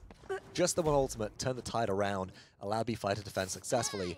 Expect Oven to have more impact plays as this game goes on, making use of their cripple, but as the game gets later and later, you have to wonder how effective they will be. They may end up being melted as Gangstars get their Cauterize online, of which they actually have only 2. Elected to go into triple Wrecker, which is quite impressive. Unlimited Power engages briefly, gets pulled in by Makoa. Forced to retreat away as healing up with out of combat regen as well as Prowl here now as well, but Westo's picked up 1 kill in Ancient Rage. Unlimited Power looks for damage towards the backline, but can't find the angle anywhere. Oh, and is pulled in by Makoa, who's ready and waiting for them. Westo looks for the angle, but no, Unlimited Power is getting the box. Dives straight on in, has to be careful, one more shot will end their life, but no, Unlimited Power gets the trade onto Westo there. Gets 1 kill, looks for a second, chases down Saucer. The resets continually are amazing. Pounce all the way through this game is shut down eventually by Skozas, but chaining their Rogue's Gambit Maeve, I think it actually is, with Pounce again and again and again, picks up such a quick triple. My goodness, and actually taking a look at Maeve, that's right, it's not the, despite playing into a Makoa, which is quite remarkable, as a lot of Maeve players are starting to favor playing, the Artful Dodger Maeve into Makoa, as you're able to break the crowd control of Dredge Anchor as soon as you get pulled and not actually be displaced by it. Rogue's Gambit, as we have just seen, provides so much utility in terms of relocation for Maeve that Unlimited Power can make plays like that, and that is absolutely remarkable. Those of you might be interested, whilst we do have this pause currently going on, because Maeve is dead during the pause, we can't spectate her directly. We can certainly go in here and take a look at their loadout. And you can see that the reason that we've got Maeve going into a lot of prowls and disengaging and re-engaging right now is because of Walk It Off 4. This is Maeve's primary source of healing that Unlimited Power is running. Walk It Off 4 heals you for 160 health every second during prowl, and is going to be very, very useful here for keeping Maeve alive. We then have Street Cred 2, increasing Maeve's maximum health by 100, brings her up to the 2k mark. Changes the shots to kill very slightly in terms of Maeve's death potential, I should say, in when you're facing up against a Charlene. It's just going to put them to that 2-shot threshold with something like a Haven 2 online to make sure that even with the bonus damage from Desert Shadow, Charlene will be able to take down the fight immediately. Savagery 2 for a bit of healing off of Pounce, and you can actually see that because of the resets that are coming through from Rogue's Gambit, if Maeve is pouncing repeatedly, again and again and again into their enemies, going to be healing for quite a lot consistently. Street Runner 1 to increase the duration of Prowl by 0.5 seconds, and Chase 3 as well, and this is why we're seeing Maeve use Prowl as much as they are for relocation. Not just the healing because of Walk It Off, of course, but Chase 3 has been a very popular card throughout Maeve loadouts recently at competitive level play, just to ensure that Maeve is able to traverse from one side of the map to the other, appearing where players really don't expect them, and as a result, it's very difficult to deal with, and Unlimited Power is demonstrating the power, of that entirely. You should see the pause coming to a close very soon, folks. Won't be lasting much longer than 3 minutes, as during the ESL Go4Paladins Europe Cup, there is a maximum time limit of 3 minutes for pauses without specific administration extensions, which I know have not been granted for this game. As a result, whilst we have the opportunity, going to go ahead and take a look at the net worth chart available on your screen right now. And it is Gangstars who are currently leading that. All tied up 1-1. A lot of deaths have come through so far. We'll have to see if any mid-round buys of items have come through. And Gangstars, they're sitting on tier 2 offensive itemization. Skozas, though, is the one that I want to watch here, as we do actually have Saucer using Dragon Punch. Now with Morale Boost too. Oh, nice Impasse Wall from Inara. Beautiful play. Negates Dragon Punch entirely. But you've got to be careful now with Charlene, as of course Skozas has Wrecker 2, and they also have the Morale Boost 2 online, which means they'll be charging the ultimate very quickly. It will take down a lot of shields, it will deal a lot of damage with nobody knowing where they're coming from. Unlimited Power holds the peripheral here. Healing up, as you can see, with Walk It Off is being engaged on by 3 different members. Tries to relocate. Shaolin has their number, and diving in, Skoses drops straight into that plant to make sure that the kill comes through. Impaler Arrow wasted on over there momentarily. Is CC immune during the channeling phase of their ultimate Seismic Crash? And on the objective, B5 are holding down pretty successfully here, but Saucer picks up one, Skoses finds another, and as Saucer disengages from the fight, it's still a neck-and-neck brawl between these two players. Unlimited Power looks to relocate. Nice reset using 9 lives to be able to dodge out the way of Makoa's ultimate. Midnight having been activated, Unlimited Power maybe looks for some disengages as some dismounts might be coming through, but is evaporated by the incoming damage from Makoa's Dredge Anchor, locking them down in position. And the shot from Saucer as well, which is there to follow up. Wind Hide Me, says Skoses. Saucer finds one in Heat Haze, finds a double kill as Skoses is doing so much damage as Shaolin as well. And with the payload captured for a 2nd time in a row by Gangstars, it's a good look for conversion as they start surging towards the zone. High ground advantage now. MTZ's trying to take it back, but diving straight into Westo on Makoa is dredged into that danger, as we could see through the wall there. In a lot of trouble, and is now allowing Skoses to push forwards, landed an Impaler Arrow onto Madara's Ash and trying to get some shutdown. Ovum, though, is able to pick up a kill of their own, so can equalize, as well as Mad Mac taking down Menschmeyer. But Westo's aggressive positioning on the peripheral of this payload push has been a problem consistently through last round and now this round as well. I want to see B5 hold that to their own. The problem is they need to group centrally to be able to make use of Inara's impasse in that choke point. Underneath the catwalk, the primary entrance point towards the base of B5. At the same time, I'd like to see them sending, maybe as they have done now, Madara on Ash, who has a bit more range available to them to zone out Westo on Makoa. But oh no, shoulder bash, body block taken out of the air. Nice kill setup to really open up this fight. Dragon Punch comes through for Saucer as well. Up and down they go, potentially, but Westo's already taken out Unlimited Power, so nobody can chase them out of the air. Unlimited Ovum is able to chase Saucer down. Those Stone Spear shards doing a lot of damage if they all connect, and with the recent buffs to Inara's weapon, they can all connect. Oh, beautiful Dredge Anchor play as well. Takes Madara out of their assert dominance. Body blocked and shut down. Skoses getting credit for that kill through time and space. Ineffective entirely. Skoses picks up 2, looking for a 3rd. Planted is enough to deal with MTZ in combination with Menschmeyer, a part of 4 kills of this fight so far. Will they find the 5th one as well? Planted comes out onto Inara yet again, and the payload pushes through as Gangstars claim victory, and it goes to 3-1 in terms of our game scoreline. And that was some beautifully coordinated plays. That was absolutely phenomenal. What I love as well that Westo did in terms of trigger discipline in that last round was the fact that they waited for the assert dominance of Ash to actually connect onto the ground before pulling them out of the circle with Dredge Anchor. Westo would have been potentially able to pull them out earlier than that, but the disadvantage of doing so is that immediately reprocced would have been the ultimate from Madara, and therefore Ash would have just been able to go, okay, well, you pulled me out of the air, I had a lot of health left. Now I'm sitting in my circle, I've still got a lot of health left. By pulling them out of the circle in which they have damage immunity whilst it's active, Westo was then able to body block the damage, body block the shoulder bash, and remain consistent in dealing damage towards Madara and turn the fight around. But now, after Midnight comes through, Hexafire is enough for Unlimited Power to pick off Navron after health is brought low. MTZ finds Skoses. Westo gets a trade and does have Ancient Rage available to them. Madara's body dash is actually body blocked there momentarily, and Westo gives their life up without utilizing Ancient Range. So many kills come through in quick succession, Ovum with a double of their own.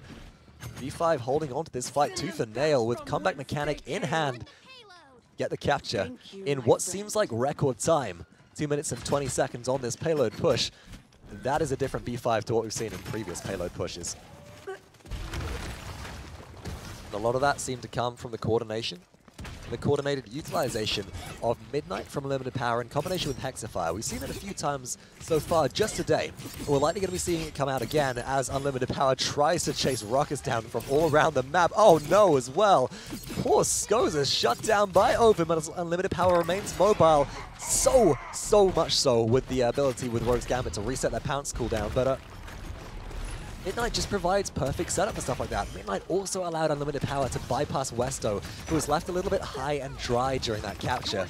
And as a result, doesn't find much presence or pressure until it's over and too late. Skoses does try and turn things around. In Heat Haze is playing very aggressively here, jumps into Planted, finds 1 kill onto Mad Mac, but Unlimited Power has their number. Apparently their location too is, despite being invisible, they get shut down. Now Midnight is available once again for Unlimited Power, though the respawns are starting to come through from Gangstars, and Unlimited Power wants nothing to do with that Dredge anchor, which will be coming through. B5 set up to re-engage, Ovum holding the secret positioning here. Shaolin withdrawing, MTZ is yet to re-engage in this fight. Dave says, let's go! It is go time as Midnight is activated. MTZ straight to the backline, tries to get some setup through time and space as well, comes out from Janos, but nothing really acquired right there. Unlimited Power low on health, tries to look for some damage. He's able to reset the cooldown of their dash thanks to 9 lives as well as eliminations coming through. Saucer forced back entirely into base. B5 pushed successfully and tied things up 3-3. Gangstars had no contest there. They had Dreadsup and they had Dome Shield. They had, as well, Dragon Punch available. B5 just swept the rug out from underneath them in their entirety. And now Gangstars are hard-pressed because that well-fought lead, which they had accumulated earlier, the 3-1 scoreline, now diminished to 3-3, all tied up. It's a bad look for Gangstars if they run into the same kind of point fight which they had in the previous round. But with that in mind, I think the one important thing to remember is that Midnight was just used to be able to get that payload push going through. And Midnight was the key to victory for B5 in the previous capture round. Able to use that in conjunction with Hexafire. Well, this time Hexafire is available. Midnight is not, and the itemization has equalized between these two teams. No more comeback mechanic either. Unlimited Power still sets up on the back line of this fight, but immediate Dragon Punch comes through from Saucer, looks for it, and this time finds Inara. No pesky impasse block comes through. Unlimited Power answers back with one. Dread Serpent used by Gangstars to try and mitigate some of the pressure coming through, though. Stepping out of their Dome Shield very, very briefly is Menschmeyer, and Barrick takes half their health and damage immediately. Unlimited Power does try to relocate, but Skoses is going to mitigate some of the incoming pressure as well, thanks to the damage out of their Heat Haze. Finds 1, 2, 3 shots in quick succession if they can. Forced into Planter to be able to deal with Maeve after missing a couple, very uncharacteristic, but is able to impact the fight from the peripheral. B5 are doing all they can to hold on to this fight. Ovum finds a double kill. Ovum's looking for a triple kill here, is able to close it out onto Skoses. 3 in this engagement, but pincered between Makoa. There's the triple kill. Pincel between Makoa and Barrack ends up falling, as still it's only 24% as the highest percentage on the objective captures so far. Now B5 are back in. They're looking for some capture potential here. Unlimited Power finds some zone pressure and a bit of chip damage onto Menschmeyer as relocating is MTZ, making sure that they get their dismounts on whenever possible. Makoa, though, diving straight towards the objective, does have Ancient Rage available and has dropped a lot of damage towards Maeve. Goes straight into Ancient Rage, able to get the shutdown directly onto MTZ, who as Ruckus was brawling this one out, but Westo is still alive, and that matters hugely as this frontline monster has 5 seconds left in their Dredge Anchor cooldown, and as soon as that is available, somebody is sure to perish. Ovum, though, is still boxing out. Round behind their impasse wall. They're able to regenerate potentially out of combat here, which they do indeed. Down goes the treacherous Ground Waters Field as well. Coming up in just a second will be Earthen Guard. Feared away. Unlimited Power has rejoined the fight though, and they're looking for damage towards Menschmeyer, forced to relocate. Oh no, finding Skoses around the corner. Unlimited Power is sure to perish here, and they do indeed to a jump shot from Skoses, who now looks for damage towards Madara. 1 shot, 2 shot, 3 shot, 4, 5 shot, 6 shot, 7 shot. Well, floor. Overtime is ticking. Nice Impaler arrow to close, and Gangstars find victory 4-3 in a nail-biter game on Jaguar Falls.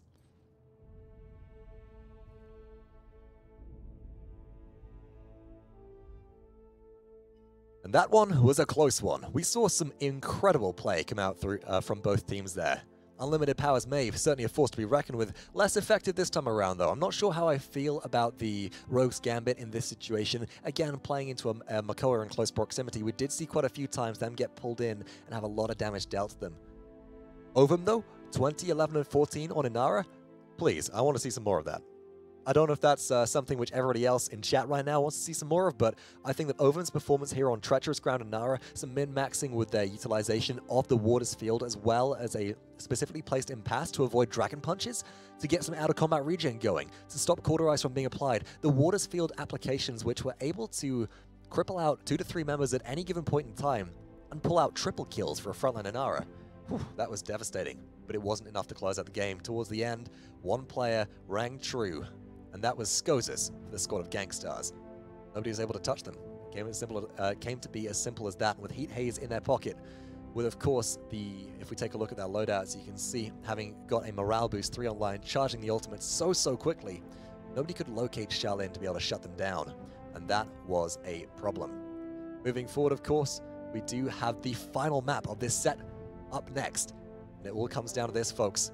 In the semi-finals between B5 and Gangstars, Frog Isle will be the location of our final countdown, it feels like. And that indeed is the case. A best-of-5 set reduced to just one last game. To see how it all goes down in just a moment. 2 minutes on the clock. We'll be back into the last game of our semi-finals today in just a second.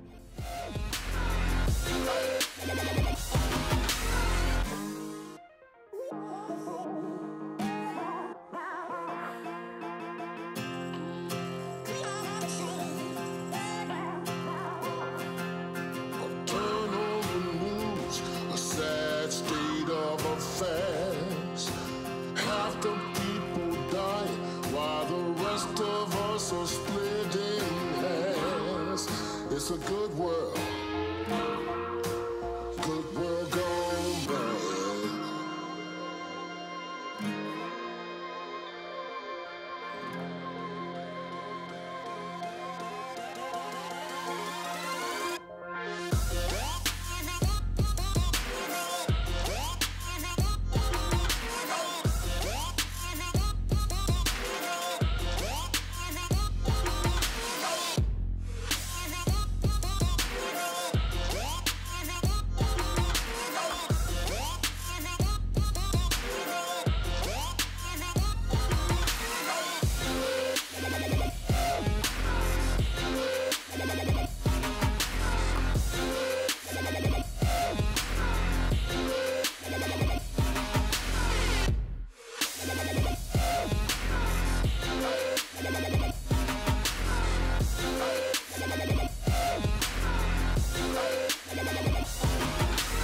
bad.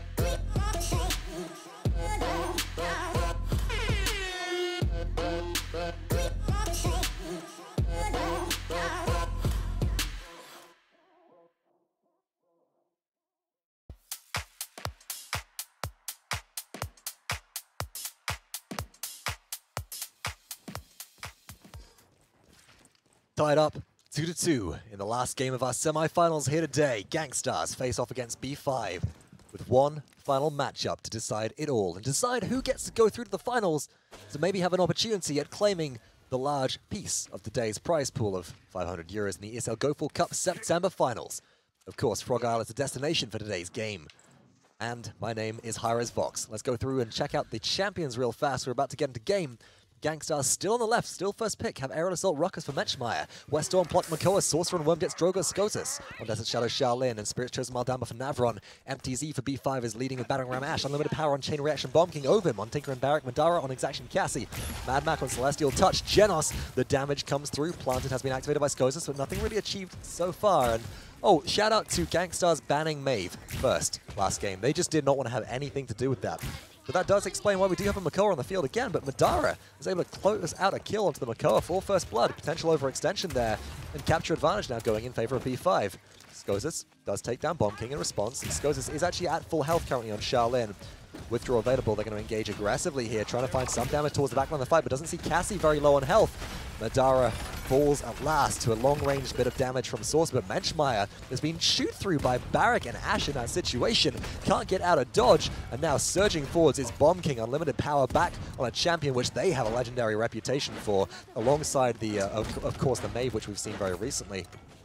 Narrowly avoiding Makoa, doesn't want to be pulled in by Dredge, doesn't want to be hit by the Planted either, coming through from Scotus, and with great positioning is able to hold the left-hand side of this map and allow B5 to capture 78% and rising on the objective. Not rightly rising anymore though, as Westo dives straight in, pulls in unlimited power. The reload comes through, unlimited power disengages briefly. Novim sets up on the peripheral to be able to take down Menschmeyer as well. In the air, Scotus tries to engage. Bomb King is forced to reload again, but Ovim, again on the front line, keeps on picking up so many frags. 3 kills in a row for Ovim, triple kill for Barrack. Can they find a quadra kill here? Oh no, hit by Dreadster, but they might be in a lot of trouble here, as Bomb King isn't able to get their ultimate off in time. But Scotus is forced to withdraw again as Ovim finds another kill. Bowling Ball keeps them alive, but Barrack does at last perish, and, well, trying to re-engage now will be MTZ on Ash. Dragon Punch is ready from Saucer, however, and it goes in directly looking for Ash, plucks her out of the air. And B5 have the opportunity, or rather Gangstars have the opportunity to equalize the 99% capture rate, which was picked up by B5. B5 have got to find a way back in as Madara is pulled in and shut down, and Ovim swiftly follows. No sign of this one going any other way than blue. This game is all about Gangstars here, folks. Good comeback, nice coordinated play. Consistency matters in this situation, and Gangstars are starting to bring that out. Benchmark takes the skies now. Aerial Assault Ruckus comes through. Double kill for Saucer. Yet again, I feel like whenever we take our eyes off Drogas, they just do something incredible. As Westo begins to push up the front line, let's talk about B5 and what they can do to maybe pull out a defense in this situation, because there's so much incoming pressure right now from Gangstars that B5 aren't really able to establish a forward defense. And I think in this situation they have to. There we see Saucer taking out Ovim yet again. The plays have to come from somewhere, but B5 isn't able to close the gap onto the enemy backline at all, as Westo activates Ancient Rage after taking down Unlimited Power. And this matters for the primary reason that Gangstars right now, again, have Scotus, who is completely unmitigated, sitting at 3rd on the damage charts.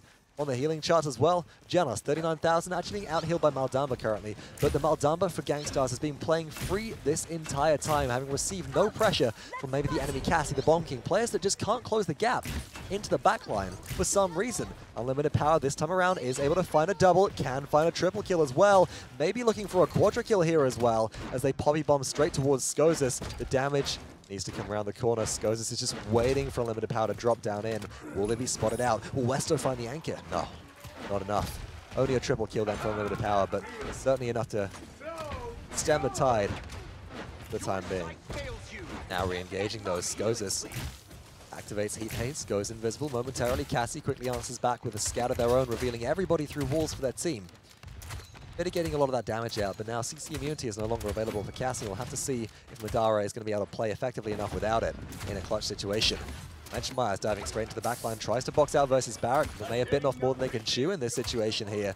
Goes down to a shot, slug shot from Ovin on Barrack. And Madara continues their onslaught streak as they find poke onto Saucer after taking Navron out of the fight. Big dredge anchor pull onto Unlimited Power, should end their life here from Westo.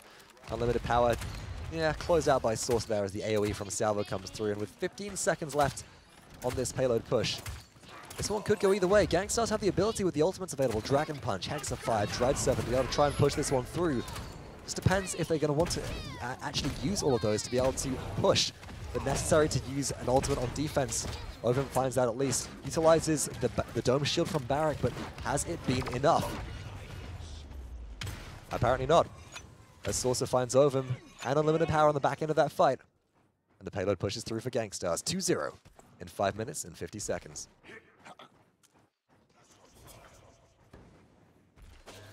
The itemization comes through on your screen right now. Gangstars are starting to roll in this. Also running Wormjets. Drogoz has Rakatu and Nimble2 online. Only Master Riding Wands for Menschmeyer and Westo, but Skozis now as well, sitting on what we saw last game be so effective. Morale boost 2, allowing them to charge their ultimate more rapidly than Cassie can have Scout available, and impact fights with Heat Haze in a big way. 3, 2, 1.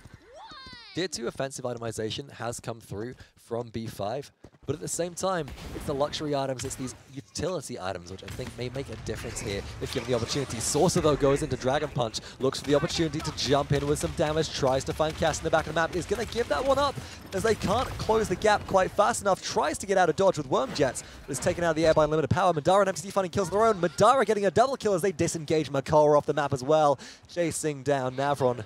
Triple kill, or killing spree as the timer has elapsed for Madara. B5 keep themselves in the game, and with comeback mechanic on that side, 2 points down, capturing at a rate of 4% per in-game tick rather than 3% when the scores are all evened up. Well, Gangstars likely to lose this capture here if they can't find a way to engage very, very quickly. Menschmeyer's already poked out so low. Ooh, taken down by Ovin. There's no frontliner who's really available to close the gap towards the objective right now. It will have to be Westo. They have Ancient Rage available. They can certainly hold on for a long time, but they're going to have to stick on this objective and just sit there. for the time being and contest. And once again, trying to use their AoE cleave swings to be able to deal with some of Barrick's established positioning. Skosas comes in, finds planted onto Madara, but isn't able to close out a kill. Westo and Menschmeyer force MTZ off the objective. Gangstars, 89% to B5. Have they found a way to come back into this? And it looks like that might have been the case. Phenomenal play coming through from Westo, able to sustain through that fight, able to deal with the deployables which Barrick was establishing. Find clutch kills in clutch situations and buy time for their team. And now Gangstars with Dreadjunker aren't giving anybody the opportunity to come back in. Unlimited Power does engage with King Bomb, but they're being forced out by Skosas, who picks them up easily. Double kill for Skosas, looking for the triple kill as they find Madara as well. Saucer steals it away, but the planted channel is so reactive, so immediate. Skosas demonstrating such mastery of this champion, and Saucer closes out a double kill of their own with Dragon Punch. Gangstars lead 3-0 at 8 minutes and 20 seconds into this Game 5, and look set and hellbent on closing things out with no further delay. B5 have to find a way to defend here. They have to find a way to tie things out, and what seemed to be a real tell last time around was that Dome Shield was forced out of necessity by Ovim in a situation where they didn't want it to occur. Ovim's got to avoid that in the future. They've got to be careful of Westo, not letting themselves get isolated and pulled in, as that seemed to be a big tell as to why these occurrences might be happening. And we know from last game with Ovim's Inara top fragging that when Ovim is alive, B5 just straight up win most fights. This time around, will that be the case? Is Skosas able to make something happen with their Heat Haze, soaking a shoulder bash from MTZ? They do stop them from retreating, and one frontliner down in favor of a damage. Potentially a good look for Gangstars here as they're able to continue this push. Saucer by themselves can certainly bring damage to the fight, and it's 60k of their own. And, well, Skosas is actually matching that right now, but they're likely to be overtaken as the fire spit damage starts to come through, and Saucer looks for direct hits from long range using their festive weapon launcher, celebrating Brazil's Independence Day. Although the respawns from B5 are forcing everybody from Gangstars back at this point, I think it's important at this point in the game to once again turn to the ultimate advantage coming out from both teams. Gangstars, Dread Serpent, Hexafire, both available, could be used in combination. Menschmeyer's going to bait out the chain reaction detonation from Unlimited Power. And speaking of Unlimited Power, King Bomb is almost available as well as Scout coming up in just a second. B5 do hold the ultimate advantage currently. What I'd like to see them do is maybe utilize an ultimate here early. But no, Menschmeyer won't give them the opportunity. Diving in with Hexafire, they quickly shred through Ash's Siege Shield and drop a lot of damage into the backline, picking up Ovin in response. Dread Serpent to follow up as well means that Westo is able to take out Unlimited Power, and Ash remains the last hope so far of B5, who did assert dominance around the objective and is just buying time for their team. Shoulder Bash's channel blocked out. Skosas gets credit for that kill. And now Saucer sets up to potentially lock off the avenue of entry towards defense here with a Dragon Punch that is left in the channel available. Last one standing wins again. Ovim utilizing Dome Shield in a place that it really shouldn't be. Unlimited Power can find one kill off the back of a King Bomb. Looks for a second onto Saucer. Maybe if they take out this source of damage for their team, it will be enough. And the respawn proximity advantage of B5 seems to have been just that. The kills come through. MTZ finds two. Madara with an additional one of their own. And B5 defends successfully to at least get themselves on the board here. 3-1 at last, but a desperate play with almost every single ultimate used to hold on to that. And that is such a disastrous situation for B5. Despite having combat mechanic, despite going up so early in point capture in the previous round, Gangstars were able to come back in, re-engage and reinitiate with the key ultimates like Ancient Rage, which are available yet again to keep them in the fight. And now Gangstars have Dragon Punch, Ancient Rage, and Heat Haze all available to be able to go buck wild in potentially the final capture, not just of this game, but of this set. Keep your eyes on Skosas here for this then. There is no scout available for Cassie, and this is key and this is crucial because immediately Skosas withdraws, doesn't fire off their shot, goes straight into the backline, activates Heat Haze, following up directly after an Impale Arrow, plucks out of the air Unlimited Power. Saucer finds MTZ, Saucer finds a double kill as Madara goes down. Impale Arrow onto Ovim, triple kill for Saucer as well. No Quadra available as only Genos is left standing, having been taken down so early into the fight, and Gangstars rip and tear through B5 in a phenomenal display of aggressive dominance here. 66% and rising on the objective. MTZ tries to close the gap. Battering ram has been used though because the dismount came through so early. 87% and climbing. 4 members left. Makoa with Ancient Rage distracts everybody. Can somebody please make it to the objective? Madara gets there momentarily, but the incoming damage from Navron of all players is just too much. Down goes the Grumpy Bomb, providing momentary zone, but Navron cleans up unlimited power, and in comes Ash at the last second. The stun is too good. Gord goes down for the additional damage. Navron picks up 2 in a row in that fight. Dread Serpent to close things out, and Gangstars claim victory in game number 5 and advance through to face Chrono Break in today's finals.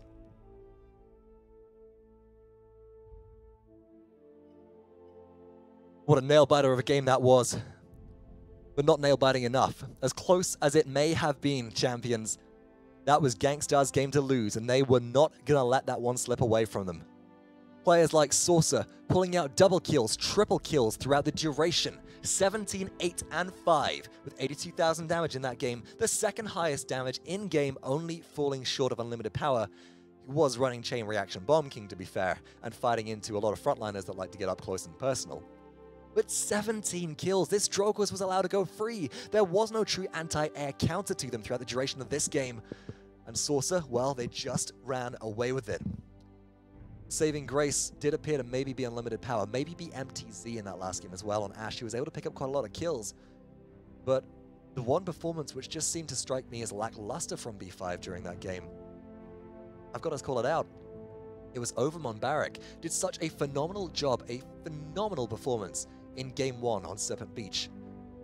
But this time around, Barrack just didn't seem to be the one for them. Maybe even Inara would have been a better choice in this situation. Less vulnerable to some of the impact plays from Saucer, the AoE damage that was clearing out all of the deployables for them. As well as the cleave swing, from Westo's Makoa, which we saw turn a point fight completely around when comeback mechanic was in full force. B5.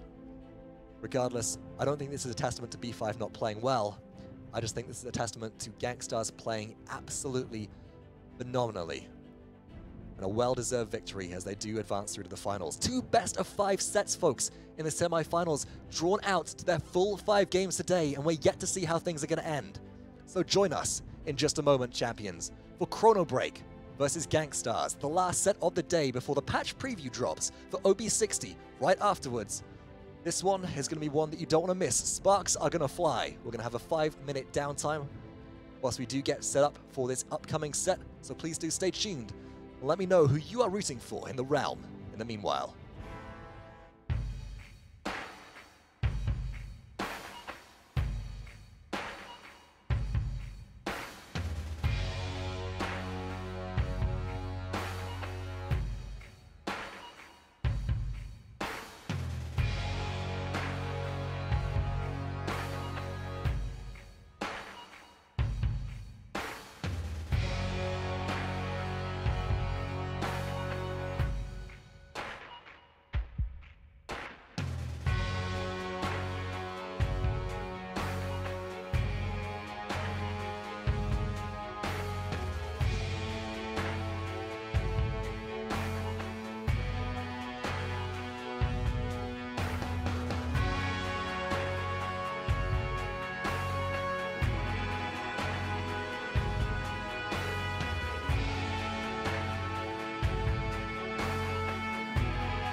Welcome back then, champions, to the final set of today. It is, of course, Chrono Break versus Gangstars in the September finals of the ESL Go4Paladins Europe Cup. For those of you just joining us, if you haven't been here already, then, well, you've missed two incredible semi-final sets. Best of 5 games that both went the distance, all the way to the very last game. Down to the wire, we have our two victors. But will this set be just as close? Or will one team sweep the other away? We'll have to find out as we get ready to enter our map draft for this set. Of course, due to various technical difficulties on our behalf, there is unfortunately no champion draft for today. We can certainly tell you what maps we're going to be going to throughout the duration of this set. And starting things off, well, it does appear that Splitstone Quarry has been taken out of the map pool that was by Chrono Break. And Stonekeep 2 was the second map ban, which means that for today, we'll be starting things off on the map of Jaguar Falls. Close quarters map, we've seen a lot of different champions pulled out on here. Some very successful Inara during the last set by B5. Not enough to win the game, but some of the most successful Treacherous Ground Inara that I think I have ever seen. And with that in mind, folks, I think it's time. I think we're just about ready. Let me know in chat. Show me some emotes in chat, no matter what they are. If you are excited to get set into today's finals, let me know which teams you're rooting for. Do you want Chrono Break to come out on top? Or are you maybe a Gangstars fan with our recent pickup of a brand new roster after the departure of the old one from the organization? Ex-Team Wicked, those of you who may be a little bit confused. Regardless, folks, this game is going to be a spicy one, so stay tuned as we do get straight into map number 1 on Jaguar Falls to start this set off. And here we go then, the game is live on your screens. On the left-hand side of your screen, Chrono Break. Right-hand side, it's Gangstars. Champion bans that did come through for this game were Makoa and Torvald. And those teams alike. And starting things off, we have for Chrono Break, Sizzy on Desert Shadow Charlene. It's Ryan on Treacherous Ground Inara. Music's on Tinker and Barrack. Michaela on Artful Dodger, Maeve. And Goldex on Spirit's Chosen Maldamba. Rapping Gangstars, it's Scosus with Exaction Cassie, Menschmeyer on Aerial Assault Ruckus Navron, on Celestial Touch Janus Westo and Battering Ram Ash, Saucer, Wormjet Strogo's initial itemization comes through between the teams. Goldex throwing out the Gourd towards the objective to provide some sustain for their team. Michaela looking for some damage towards Ash, but Westo's able to traverse into the backline of the enemy team very, very easily. Gangstars taking an advantage versus Chrono Break here, and Shoulder Bash is ready. Westo being brought very, very low, is able to Shoulder Bash to safety as Michaela tries to push them through, but coming to take over. Menschmeyer buys the time available for Westo to be able to get out of the fight, and Scosus picks up first blood. Down goes the cripple from Inara, though. It's Ryan securing a kill onto Westo. Navron's taking out Music's on Menschmeyer, Goldex as well. Positioning-wise, this is all about Gangstars right now. I mean, Michaela falls as well to Saucer. Nothing to say about it. Chrono Break spent too much effort in dealing with the Ash, weren't able to get anything on the objective. Then when at last they turned around to try and deal with Ash, well, the Ruckus took over. Everybody else took over. And we all know how devastating Saucer on Drogoz is at this point in time. Gotta be careful now as Maeve is starting to re-engage. Scosus on the Darkroom side of this map is looking potentially for an opportunity to come around behind Goldex and find a shutdown kill. Battering Ram straight into a follow-up shot. Ooh, that has got a sting. You don't wake up after that one the next day feeling too good about yourself. And that's a full team wipe coming through as Gangstars obliterate every single member of Chrono Break except Maeve, who was, well, already dead coming in from respawns. Flash auto cancel not going to hit. Michaela does heal up a little bit with Artful Dodger, but it's not enough. Capture rolls through for Gangstars. They now lead the set 1-0. Also Pressure's secret out here. You can see them taking down the Treacherous Ground Waters Field from Inara. I like that. I do also like the fact that Source is not afraid to disengage when necessary because they were very, very low on health. And the impact air shot comes through. Michaela goes down. Inara tries to place the Waters Field to zone him out, but Saucer, that's the kind of play that we want to see. That is projectile aiming magnificently so. Dragon Punch comes through as well. Inara's going to try and run, but you ain't Canessa. You can't pull out that voice line. Straight to the backline dive. Scotus on Cassie, who finds the impact kills onto Sizzy, and Menschmeyer finishes off Michaela as well. I am losing my words after that air shot, folks. Woo! Also new Bugsy? Potentially. Goldex is going to dive on in, trying to get this payload stalled out, but it just doesn't matter. They had no follow-up. The impact plays come on through. Scosus does end up falling, though, to Charlene as well. Sizzy finds one, goes in with Heat Haze. Will this be enough? Massive stun comes through from the seismic crash of Inara, stops the ultimate from going off, but that only delays the assert dominance from Ash on the objective. It is all about this Ash, who's just holding it down for their team as the rest of Gangsters have got picked off one by one. And with that in mind, potentially not the best idea to use the assert dominance there, as The rest of the team now has to respawn. The Chrono Break used a few of their own ultimates on defense here, and Gangstars have 53 seconds left on this push. There's the opportunity for them to come back in now. Gangstars could re-engage. Only a scout to their name, though, is going to make it difficult. They don't have a big impact ultimate to be able to drive a wedge into the base of Chrono Break and crack it open with the hammer that is maybe the damage from Drogos, the Dragon Punch from Drogos, or a Hexafire from Ruckus. Chrono Break can respond as well defensively with Dome Shield if anybody tries to engage without one of these ultimates. It's a good look for them on defense. They try and hold down. Dread Serpent thrown out early by Goldex. It's Ryan finds a double kill as they eliminate both members of the frontline portion of Gangstar's lineup. With that in mind, 15 seconds left on the clock and the respawns so far away, only just coming now through from Gangstars. I don't think that this payload has any sign of going through. It would come down to maybe a Skozis on Cassie making an incredible play if they were able to contest here. Westo had the opportunity to shoulder bash round if they weren't dismounted, but too little, too late. Chrono Break do defend successfully. They get themselves on the board, all tied up 1-1. Have to see how the items look after that all-out brawl. Notably there, Sizzy sitting on a lot of credits, didn't go for a mid-round buy. I mean, neither did Musics during that time, so able to hold off the enemy without Cauterize 2 advantage, despite the mid-round buy from Gangstars, is interesting. Better positional and coordinated play as a result, I think, is the answer to that. Gangstars are getting a few bits of luxury itemization online. I do want to pull your attention on screen, everybody, to Maeve right now, as Michaela currently is sitting lowest on the credits chart, or low on the credit charts, I should say, not lowest, at only 12,000 compared to members like Skozis or Navron, for example, but is going into morale boost, and I love this on Maeve. There's so much disruption from Chrono Break in their ultimates. And with Maeve really demanding with Midnight that Cassie activates Scout, that leaves Charlene free to use Heat Haste, or vice versa, with no risk of reveal from the enemy team. Skozis is currently holding on to Scout right now, waiting for that one initiation. And there we go, Midnight activated, target lock, they say. Skozis dives to the back line, looking to put some pressure on towards Charlene potentially. They just aren't able to find it. Westo engages on the Ash, is taken down very quickly by Sizzy, and Chrono Break all surviving now, have the opportunity to re-engage. The Scout not doing quite enough of them, it did appear, in the situation that they needed it to. Chrono Break, 50% now on the objective, 51% and climbing. Zoning out, and now with no Scout available, Sizzy goes in with Heat Haze, looks for the shutdown on towards Skozis, who wisely dodge rolls to safety and is able to get out of combat to regenerate momentarily. Saucer does get an answering kill back onto Sizzy, which will open this fight up a little bit, and now Dragon Punch might be enough to turn the tide of battle here. In goes Saucer, looking for the damage, shuts down, it's Ryan immediately as soon as they find that Seismic Crash channeled. But will it be enough? Musics finds 2 in response, all tied up. Chrono Break still hold on to the ultimate advantage here around the objective as Dread Serpent is in their kit. And that could be the game changer, as is Seismic Crash, and it's Ryan is returning to the fight. 90% to 57, no comeback mechanic for either team, capturing at an even rate right now. Gangstars are aware that Cassie could be behind them, but they're going to engage directly onto Saucer, follow-up Seismic Crash with Dread Serpent to make sure that the Dragon never gets off the ground. Hexafire is pulled out, but Goldex finds a double kill as they prioritize taking down the enemy champion above everybody else. Midnight activated once again, and it's Ryan cleans up Skozis as well. Battering Ram is channeled, keeping Westo alive for just seconds on the objective, but stopped out by Goldex once again. That is all she wrote for Gangstars. Chrono Break capture objective 2 of this game 1 on Jaguar Falls.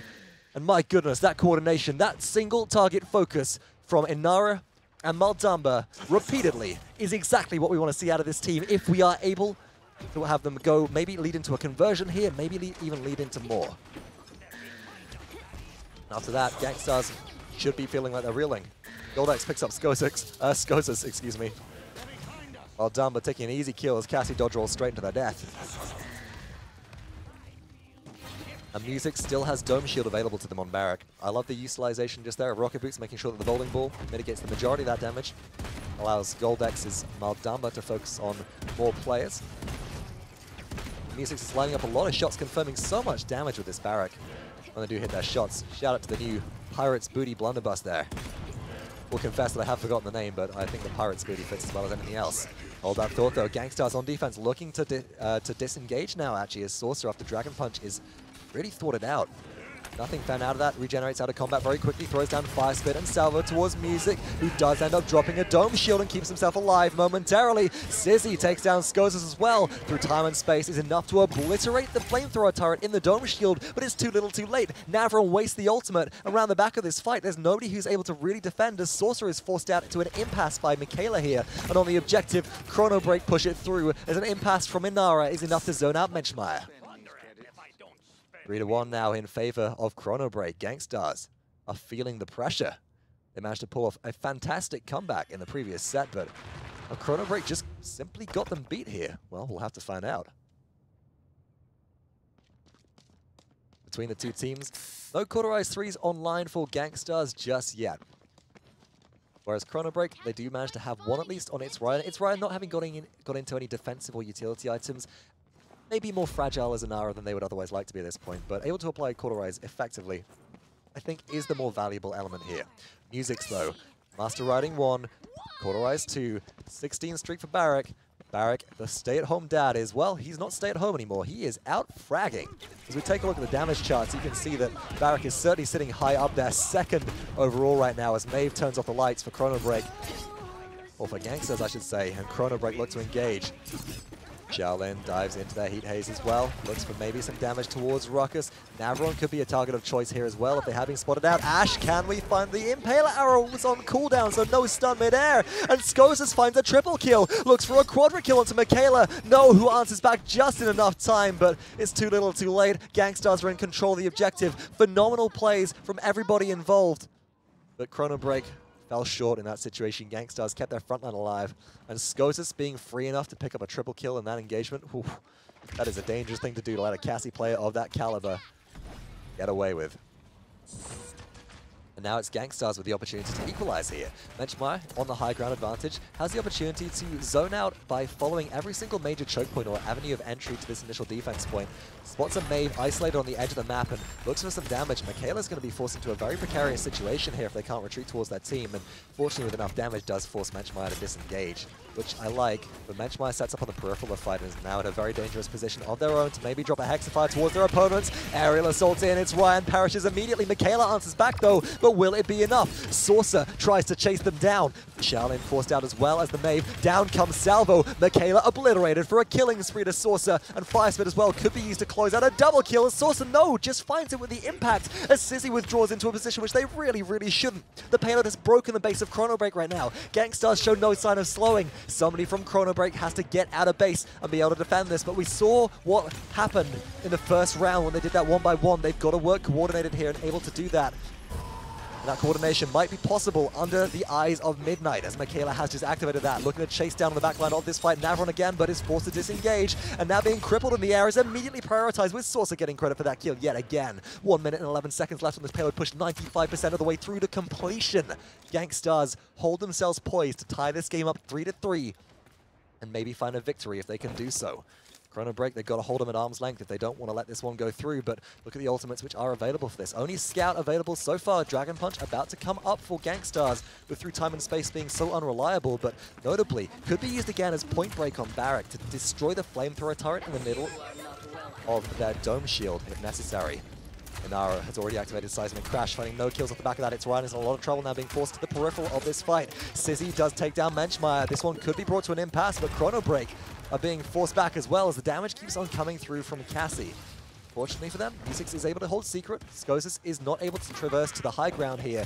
The long-range shot is enough to take down It's Ryan on Inara, and Sizzy is now potentially caught very out of position and should fall to a follow-up shot from Skozas. And now the engagement comes through, continuing to channel their dodge rolls, get the resets. CC immunity comes through from Scout as well. Skozas picks up 3 in this fight, looks for a 4th one as well. Michaela does end their life, but now there's the opportunity for conversion to come through as Dome Shield is dropped on the objective, trying to buy some zone, but Dragon Punch is ready and available from Saucer. Backs off for a second, jumps around the corner, Salvo is charged, the damage comes down. Dragon Punch could be used again here to break it open, but it's not even necessary as Saucer picks up 2 in a row. Can they find the double? Yes, they do. Only Maeve left contesting with Goldex out of the issue. Diving in now is Skozas as well, and the air shots come through. One more is enough, and the double-double will do it. Gangstars push successfully and tie themselves up 3-3 at 13 into this game. Goodness gracious me. What a set of plays from everybody on Gangstars. That comeback was phenomenal. The peripheral held so hard by Chrono Break for such a long time.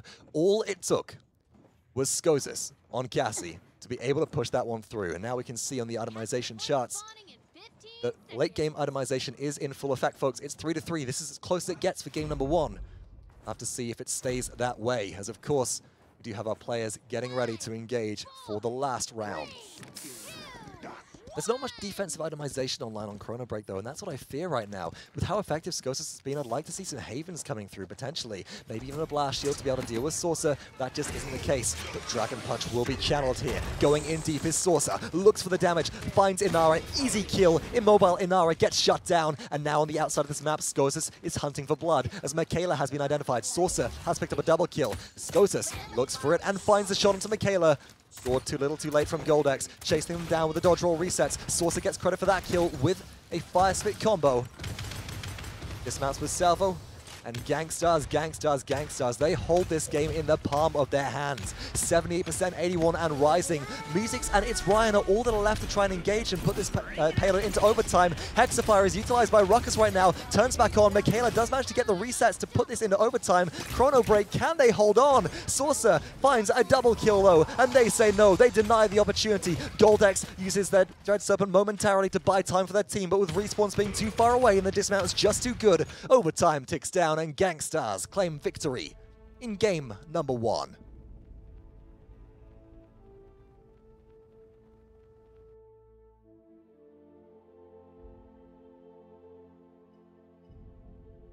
And what a game that was for game number 1. About as close as it gets, folks, down to the wire there. 3-3, 4-3 victory for Gangstars. When taking a look at the stats, you can see how back and forth it was. Notably, no single player above 100k damage that game, despite what felt like an all-out brawl throughout the entire duration. But massive healing numbers coming through for Navron at 142,000 in that entire game's duration. Something which it did seem, just due to the itemization splits, was more difficult for Chrono Break to deal with. Chrono Break did get Cauterized 3 online faster though, so leads you to wonder, maybe there's just a lack of coordination. It's Ryan, the player with the Cauterize, unable to apply it on people that they really needed to, as maybe Sizzy's in a 1v1 boxing match against a tank and then the front line gets a heal. If Sizzy was, as they were, as you can see in their loadout, I think, running the hard Wrecker, well, they're not going to be able to reduce the healing of the opponents that they're facing, so maybe better communication would have been more of a help in that situation than anything else. Regardless, folks, that was just game 1. We've got game 2 coming up in just a second, and the location where we will be going for that game is, well, on your screens right now. The ESL Go4Paladins Europe Cup Finals for the month of September. Game 2 of this final set is Frog Isle. You know the drill by now, folks. We'll have on your screens a 2-minute break. We'll be back in just a moment once the game is set up and ready, so stay tuned.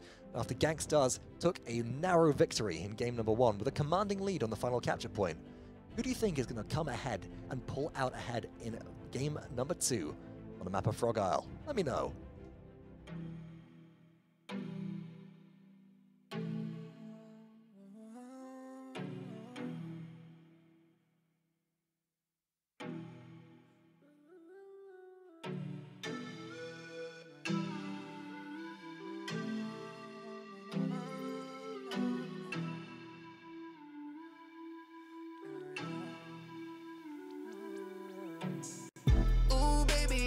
I'm going vroom vroom. Try and catch me when I pull up in a zoom zoom. Oh no, please don't make that call. We don't want no cause, they ain't ready for the cause. Ooh baby on the track, I'm going vroom vroom. Try to catch me when I pull up in a zoom zoom. Ooh boy, driving by the shore, looking for some more. And my Rari going roar. You to work, I heard about your resume. Skirt, open up the sesame. Work, oh no, no, don't pressure me. Yeah, ooh, yeah, roll out with the referee. Curb, yeah, I'm turning left now. Burn, yeah, the rubber's on my chest now. First, no, you're not the first one. They done told me I'm the worst one. Yeah, always the pedal to the floor. Yeah, I'm more than center. And I don't know what's in my trunk, I'm always front and center. Drive that Rari down the coast, yeah. Rocking my new road, yeah. Always on the road and I don't need no sweater. Ooh,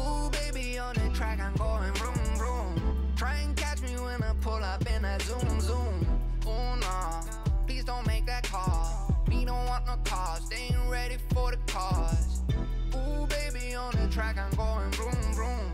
Try to catch me when I pull up in the zoom, zoom. Ooh, driving by the shore, looking for some more. In my Rari going roar. Welcome back then, champions, to Game 2. I feel euphoric, of today's grand finals of the ESL Go4Paladins Cup September finals. For the region of Europe, of course. My name is Vox. It's Game 2 on Frog Isle, as we've already discussed, and Chrono Break and Gangstars are duking it out for the #1 spot here. Of course, let's go ahead and take a look at our loadouts, legendaries, and items starting this game off. Chrono Break are still on the left-hand side of your screen right now, and you can see that they're actually rocking out with Music's playing Nullified Torvald as their first pick, Michaela on Excella and Bomb King, it's Ryan on Battering Ram Ash, Goldex on Spirit's Chosen Maldama, and Sizzy on Ferocity Grover. Well, the winners of game #1, Gangstars, are led by Menschmeyer 360 on Aerosol Ruckus, Scotus on Artful Dodge and Maeve, Saucer on Exaction Cassie, Navron on Luminary Genos, and Westall on Scorch Fernando. Peripheral being held by its Ryan. Chrono Break have an advantage there. Nobody wants to really walk into the potentially kinetic burst off the map, but its Ryan is now being pressured out. Cassie just running straight up into their face. Sizzy, though, takes down Menschmeyer for first blood. There's a lot of AoE damage coming out from its Ryan on the backline of this fight. Scotus is pressured out entirely for the time being, but is able to stay alive. Now deep in the backline of Chrono Break has the opportunity to harass the enemies here, and Scotus is back on the legendary Maeve, folks, with Makoa and Charlene banned in that game. No Torvald ban.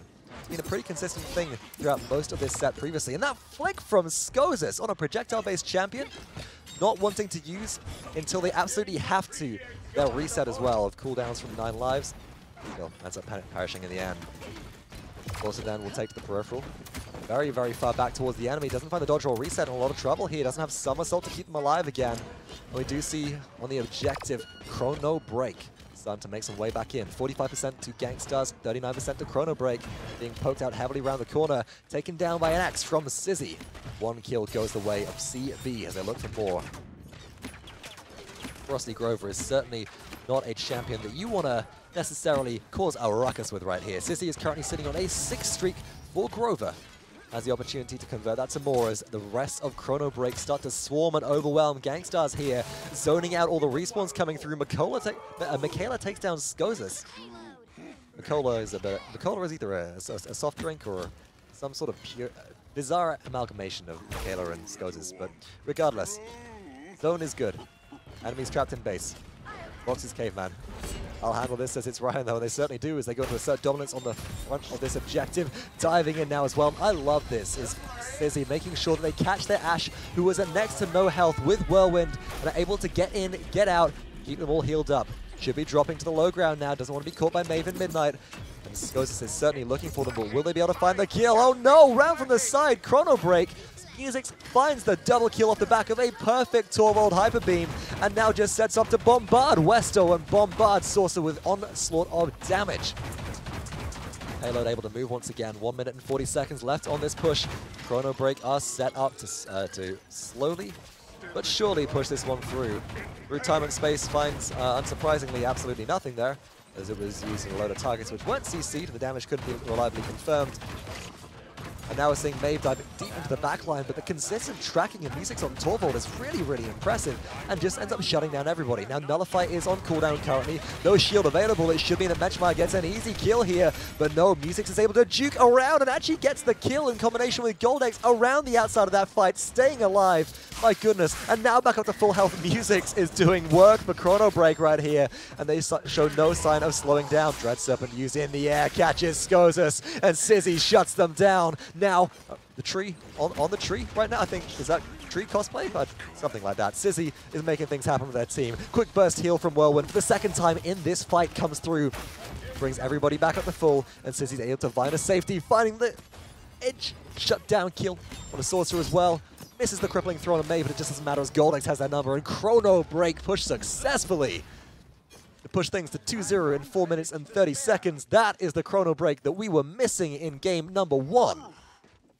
And whilst we saw them push Gangstars to the limit at 3-3 in game #1, this Chrono Break has come out of the base swinging. Literally, Grover has an axe. He's swinging. But regardless, I think it's safe to say that Sizzy's been doing work for their team. 16 streaks so far, 6-0 and 10. Damage charts, they're the highest, of course. Followed up by It's Ryan on Ashe, who is at 32,000. That's an Ashe exceeding the amount of damage dealt right now by Akasi, by the Bomb King as well. This is really phenomenal play for the core members of Chrono Break, who are just allowed to do whatever they want, and Gangstars have no answer for it. Now, Saucer does have Scout to start this off. They're looking for damage on towards It's Ryan. Charging in from behind, they have the opportunity to traverse the back of the map and maybe dethrone Sizzy from there as well. And oh, this engage almost took the life of It's Ryan, but Ashe now shoulder bashing straight towards the objective. But Saucer in a very dangerous situation.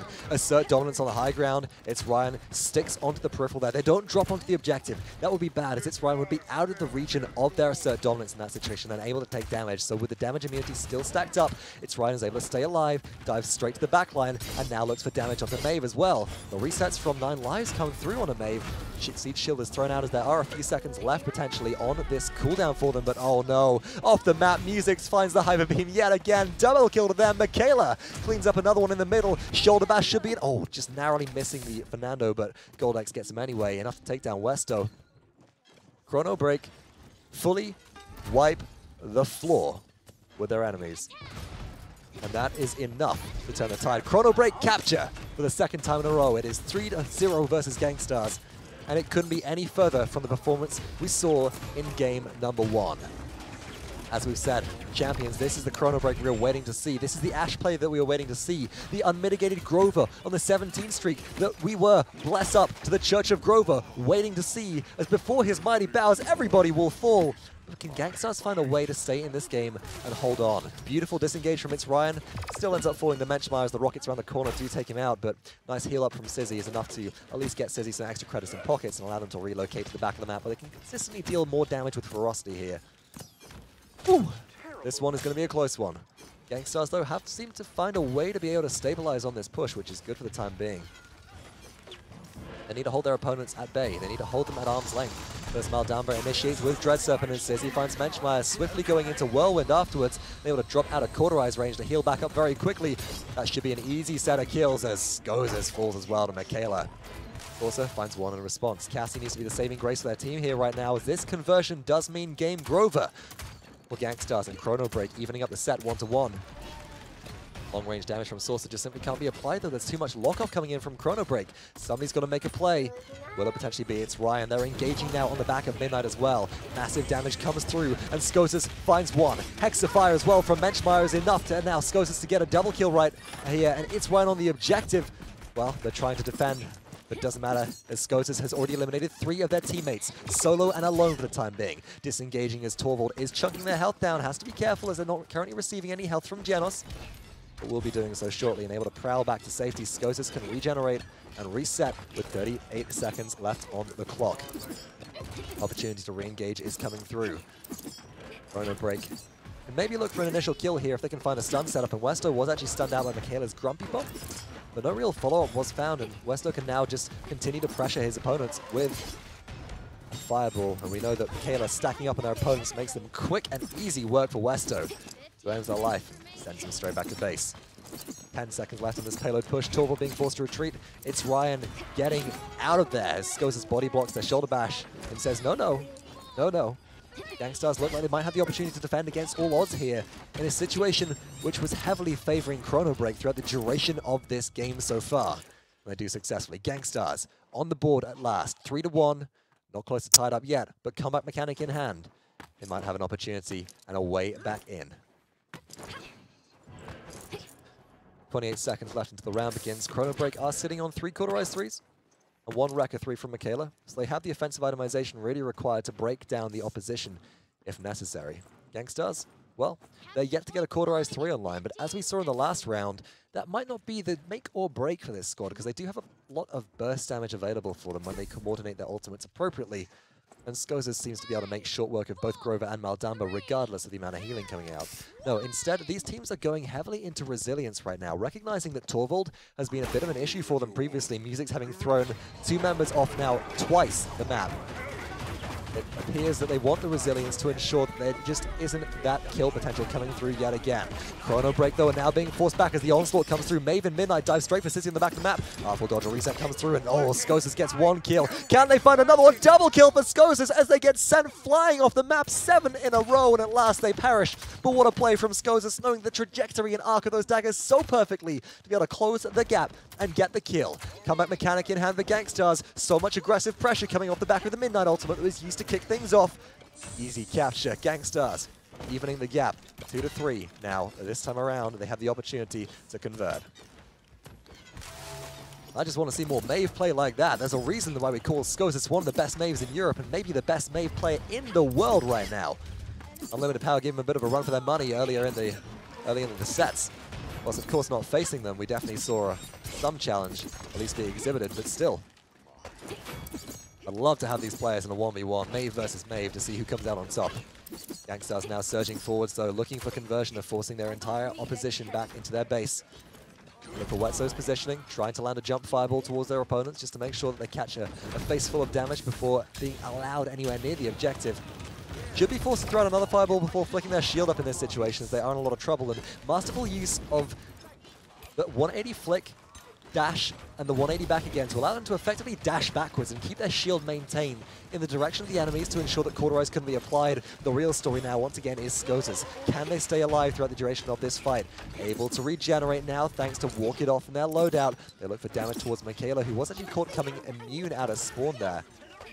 But still, Gangstars are about to push this payload through. There's no sign of it slowing down. Oh no, caught twice in the air. It's Ryan is just able to get their assert dominance off. But the enemy backline of Chrono Break right now is being dismantled one by one. Saucer finds 2 in a row. Skosis diving onto the head of their opponent. It's Ryan, sends them back to base in combination with Menschmeyer. And, well, it's all over. It's all game Grover. Gangstars tie things up. 3-3. Once again, just the impressive play from Skosis so far. The flick dash flick is so phenomenal and such a joy to watch in this situation. Chrono Break have no real answer for it. Now, it's interesting to see that Michaela, for example, is going into a life rip at this stage of the game where there is Cauterize 3 starting to come out of the opposing team. And I feel very conflicted about about it at this point. There's no big primary source of AoE damage on Gangstar's lineup with the exception of Fernando if you stand in the path of a Scorched Fireball. We're only seeing 2 Havens. We're seeing some luxury items come out instead, like Musics with Rejuvenate 2, for example. And it just doesn't seem like it's going to have the impact as we take a look at the damage dealt so far this game. It's all direct, and it is all swinging a lot. Michaela, though, forced towards the back of the map, is up in the air. Gangstars look for the damage. Menschmeyer on an 8 streak right now can engage potentially with that aerial assault again, waiting for multiple charges to come through as they have that cooldown rotation on lock. Skosis activates Midnight and then applies Cauterize 3 to Sissy to keep on trying to shut down that healing, but isn't able to keep it consistent enough to be able to burst them down. Still, Ash tries to challenge Shoulder Bash to get back into the fight. Musics uses a very peculiar Hyper Beam in that situation, and Westo is able to get their damage reduction off, able to get the Immortal off on Fernando before the King Bomb is able to kill them, and the follow-up comes through from Michaela. Gangstars hold the objective at 99% in overtime. Tied up 3-3. Do or die right now for Chrono Break if they want to even the series. They have managed to make a comeback play. The Source is still alive, 17 streak for them. Bonus damage shots applied to Michaela. Finds another one. And looks to re-engage. Chrono Break, they've got to do what they did so well in the early rounds of this game. They've got to dismount, they've got to zone in this situation. But you can see how fearful It's Ryan is of being caught out and how far back everybody is playing, like Sissy, for example. Straight to the forefront, dives Saucer again. It's Ryan down, Savage, 9 streak comes through, raised up into the air. Oh my goodness, the Void Grip comes through from Genos, and that's victory, in fact, for Gangstars as they claim Game 2. And the Void Grip from Genos, enough there to stop Musics from touching the point. That is a beautiful way to win a game. And normally, folks, the Void Grip isn't enough to raise a champion off the objective high enough to prevent the capture from going through, but in a situation like that, where Torvald was jumping off the, was really jumping off of the ledge above, caught just outside that radius, just outside that 3D area and 3D space in which he can contest. Gangstars, oh, that's brutal. They gain a Game 2 victory in another 4-3 style. And it's really surprising as well because Chrono Break looked so good early on in this game. They took Gangstars to 3-0 without really any trouble. And the fact that they had difficulty in coming back into it is remarkable. unable to close out the conversion right towards the end. Rather than an issue with drafting at all, or rather than an issue with specific playstyle, this to me screams adaptation from Gangstars right now. Rather than Chrono Break not playing as well as they could have done, playing as well as they should have done, Gangstars found the secret. They found what was working for this team of Chrono Break, and they started to take it apart. Throughout the initial round, there was so much free pressure and free presence throughout the duration that allowed Sissy and Michaela just to do whatever they wanted to. It's Ryan wasn't focused down, and Ash got to walk into the enemy backline and say, hey, what's good? I'm just going to sit here and do damage. And that they did. 79,000 in Ash. Is Ash definitely nothing to sniff at. In fact, exceeding Grover's damage that game. That is quite remarkable. As the game went on, though, not only did Skozas provide equal distraction in the enemy backline, but the one champion, the one player that I'm looking to, yet again, is Saucer. Able to go free, able to do the damage necessary to pull out a victory. Cassie, wouldn't be surprised if they're banned out next game after the performance that these teams have been exhibiting with her in the past few maps. Speaking of maps, everybody, Champions of the Realm, well, we've had, so far, Jaguar Falls, and we've had Frog Isle as well. Map number 3, as Gangstars currently lead this set 2-0. We're off to Brightmarsh for potentially the final destination. So let me know in chat, folks, as we once again have a 2-minute timer on the clock. Do you think that Gangstars have it in them to be able to pull off the full sweep, or Chrono Break be able to push them to at least 4 games and force a comeback on map number 3 of Brightmarsh? Let me know. We'll have to find out as soon as we get into game.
Welcome back then, champions, to game number 3 of Gangstars versus Chrono Break in the finals of the finals.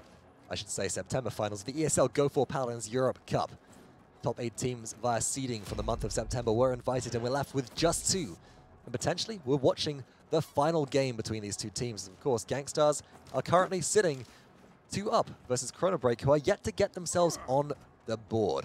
Of course, my name is Harris Vox. Let's go ahead and quickly check out the teams and legendaries as the draft has come through. Champion bans for this game were Torvald and Makoa yet again. Gangstars on the left-hand side lead with Westo playing Battering Ramash, Navron on Celestial Touch, Genos, Menschmeyer on Tinker and Barrack, Saucer with Desert Shadow, Charlene and Scotus on Exaction, Cassie. The other side of things, musics for the squad of Chrono Breaks, leading with Scorch, Fernando, Michaela this time on Artful Dodge and Mayu Sissy, Worm Jets, Rogos, Goldex on Spirits, Chosen Maldamba, and it's Ryan on Aerial Assault, Ruckus. Looking at the initial itemization, relatively standard, but Gangstars are going into a double racket composition here. And as Menschmeyer dives deep into the backline, misses the shot onto Michaela that would have spelt the kill. First blood comes through to It's Ryan, and Barrack, well, they go flying. We'll leave it at that. Saucer, though, finds damage on a Maeve. Good damage as well, as Michaela has been forced into a very precarious position. Westo is forced out of this situation, though, and up and over comes It's Ryan. You think they're playing Buck with the amount of verticality this loadout has from It's Ryan, of course, running fuel reserves 4 to increase the distance of advance by 28%. So expect this ruckus to be going, well, up and over at every opportunity. They do have advanced charges in pocket now, trying to look for damage towards Ash. It's not happening. Instead, they'll push out, push away, and retreat towards the back of their base, where Skozis is making short work of their backline. It's Ryan able to pick up a kill. If there's an opportunity to re-engage here, Westo will retreat after taking down Music. Saucer tries to re-engage currently, but on the objective, my goodness, Chrono Break just aren't able to withstand at all. Dismounted early, Maeve comes back in, the Rave Blade's doing some work. But overtime is ticking, and now there are barrack tucks on the objective, and Michaela is in a lot of trouble. Capture number 1 of Game 3 comes through for Gangstars. And Gangstars are getting set up to look forwards for conversion. Beautiful Impaler arrow as well. Sets up the kill on a Music's. Nice play, and what seemed to be a bit of a problem for Chrono Break in that last round is that they just couldn't get a foot on the objective. They had a barrack who was established in there, and enough peripheral distraction coming through from Cassie, who got into the enemy backline and kept Drogos busy, or Saucer, who was able to just lock off the angles of entry with planted and consistent damage. Well, there was no way for Drogos to get into the fight and really start clearing the area, allowing the frontliners with Ruckus and Fernando to take over and hold down the objective, let alone getting the support onto the objective. It just didn't happen. Chrono Break have got to find the opportunity to defend here. They don't want Gangstars to sweep them out of the way. Up in the air, Aerial Assault takes its Ryan high, finds a lot of headshot damage towards Menschmeyer, retreats as Westo is deep in the backline right now, impaled into a wall as well.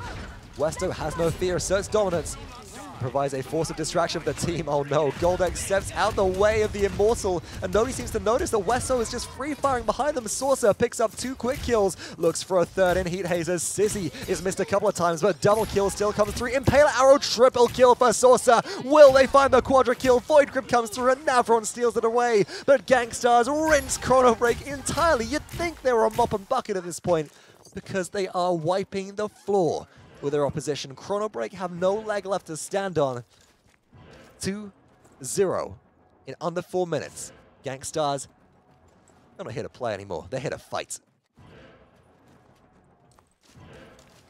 Itemization then, you can see the deficit starting to come through as the credit net worth chart is shown on your screen. There's the abysmal situation. The sub 800, 900 credit mark right there.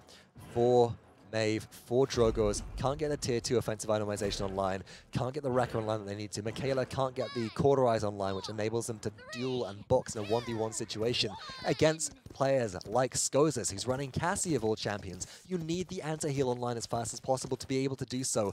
It's just not happening. And now straight to the objective is Menschmeyer, who has no fear. Dragon Punch is being channeled. Menschmeyer is going to noodle the hell out of there as fast as possible because they don't want to be kept a part of that. And Sissy is able to find 1 kill briefly into the backline, but Saucer quickly ends their life and begins to retreat as the onslaught of frontline comes in from Chrono Break. Music takes 1,000 damage arrow to the face. Missed follow-up shot from Saucer, won't open up the fight potentially, but you got to remember that Barrack was taken down before Dome Shield had the opportunity to be used, and unless maybe the Dread Serpent here could be enough to keep the momentum up in Chrono Break's favor. Gangstars have a real way back into this fight. Westo does fall to It's Ryan though. Gangstars, they've lost members. Only 2 alive right now, and Menschmeyer in a lot of trouble, but Menschmeyer has found a double kill of their own and is now trying to engage towards the objective. Only Goldex on it. This could be a very easy contest. Dives straight through, soaks a fire spit to the face, immediately throws down the Dome Shield. Diving around, Bowling Ball provides a personal shield, which helps keep their health alive. And Genos throws out a Celestial Touch, Astral Mark onto them as well, which fills them back up to full health immediately. Gangstars have the way back into this fight. Menschmeyer's on a killing spree. Saucer's looking for a flank as well, and Skozis is deep in the enemy backline, keeping Fernando busy. As long as Skozis can find the dodge roll resets, which they do not here, but can still find the kill. This one should go through to Gangstars. Heat Haze already activated by Saucer, forcing out 1 member, now forcing out a second as Ruckus tries to engage down the line. Gangstars capture against all odds the second objective of this game after letting Barrack contest for free. Chrono Break, they gave that one up.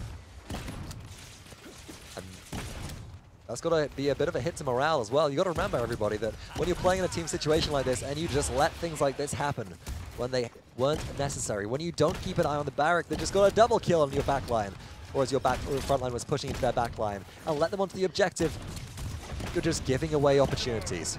Chrono Break should have disengaged when they started losing members and re-engaged once respawns came through, but they gave Gangstars too much berth. And now Gangstars are taking a mile from the inch that they were given. Immortal forced out, a selfish one as Westo goes deep into the backline and looks for some engagement and kills. Uses his shoulder bash to be able to channel the damage onto Goldex. Goldex does kill them with a Gordon. It's Ryan comes in from behind with a massive aerial assault Hexafire. Finds one kill, but will this be enough? Gangstars have been forced back momentarily. The Chrono Break, well, can they hold for another 1 minute and 28 seconds? That's a big question in everybody's minds right now. Can Gangstars close things out? Will Chrono Break be able to hold? Will they get the dismounts? And as Mechmire runs immediately up to take high ground control, and Saucer is able to dish out a lot of damage into its Ryan. Well, maybe a little bit more even than expected. Good follow-up comes through, and its Ryan is forced to use Aerial Assault a few times to be able to disengage and get back to their objective. The Chrono Break are still holding on for the time being. But no, Skozas comes in, picks up a double kill, looks for a triple kill, and gets the shutdown onto Ruckus. Triple kill for Skozas. Goldex ends their life, but now engaging is Saucer, hit by Dread Serpent, but still in stealth. Can they find the damage required to shut down Musics? Down goes the Dome Shield, out comes the Planted. They're growing a victory right now as Gangstars hoist up Michaela, and the payload pushes through before respawns connect. Gangstars 4-0 wipe their opponents of Chrono Break off the map, and they sweep the entire final set. 3-0.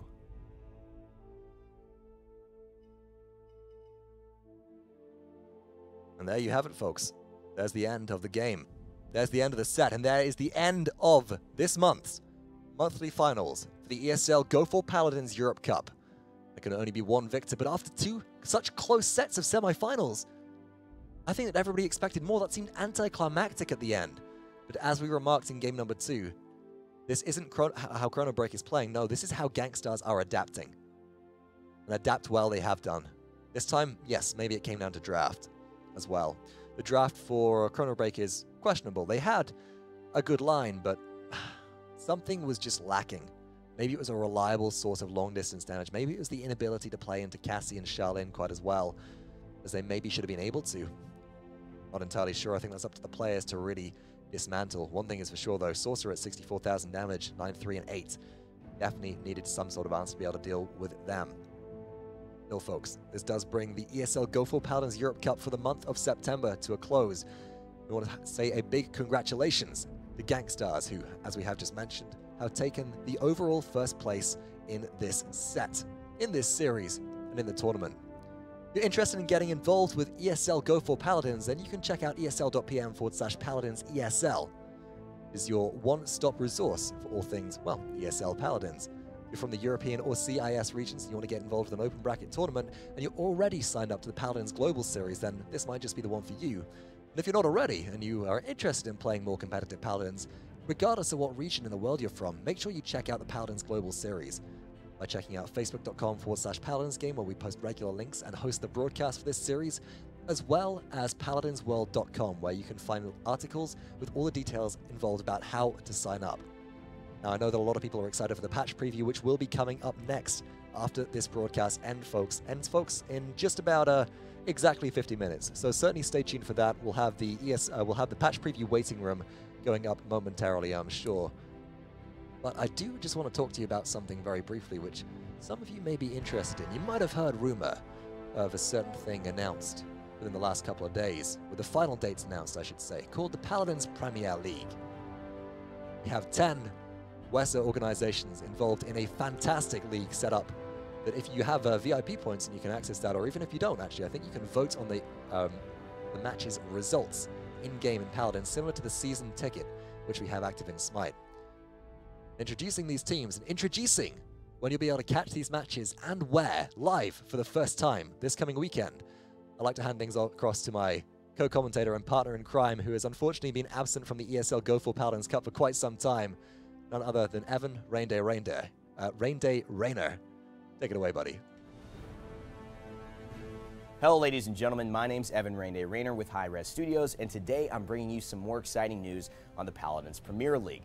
We have found out that the official start date for the PPL is now September 30th, with games being played on that Saturday and the Sunday from all 10 WESA teams. We've also got some more news on the regional announcements regarding the WESA organizations, so stay tuned for that. The PPL format will consist of a 5-week season running from September 30th through October 29th, followed by a super regional event where all North American and European teams will face off on land to determine which teams advance as top seeds to the Paladins World Championship in January. Teams have been assigned to the 2 inaugural PPL regions as follows. In Europe, you'll see Fnatic, Mouse Sports, Natus Vincere, Virtus Pro, and Ninjas in Pajamas competing, whereas in North America, you'll find Team Envy, G2 Esports, Renegades, SK Gaming, and Splice fighting for a chance at first place. We're excited to announce the start of PPL and the next official step for WESA in the Paladins community, said Ken Hirschman, Executive Chairman and Commissioner of WESA. We look forward to bringing the league and top-notch competitions to millions around the globe. All regular season games will be broadcast live on both Saturday and Sunday at 3 p.m. Eastern Time, and you can watch at esports.paladins.com or facebook.com/paladinsgame/live. My name's Ben Branday. Thanks so much for tuning in, and we can't wait to see you joining us for some PPL action. As always, my friends, remember to never give up, never stop gaming, and I'll see you all in the realm.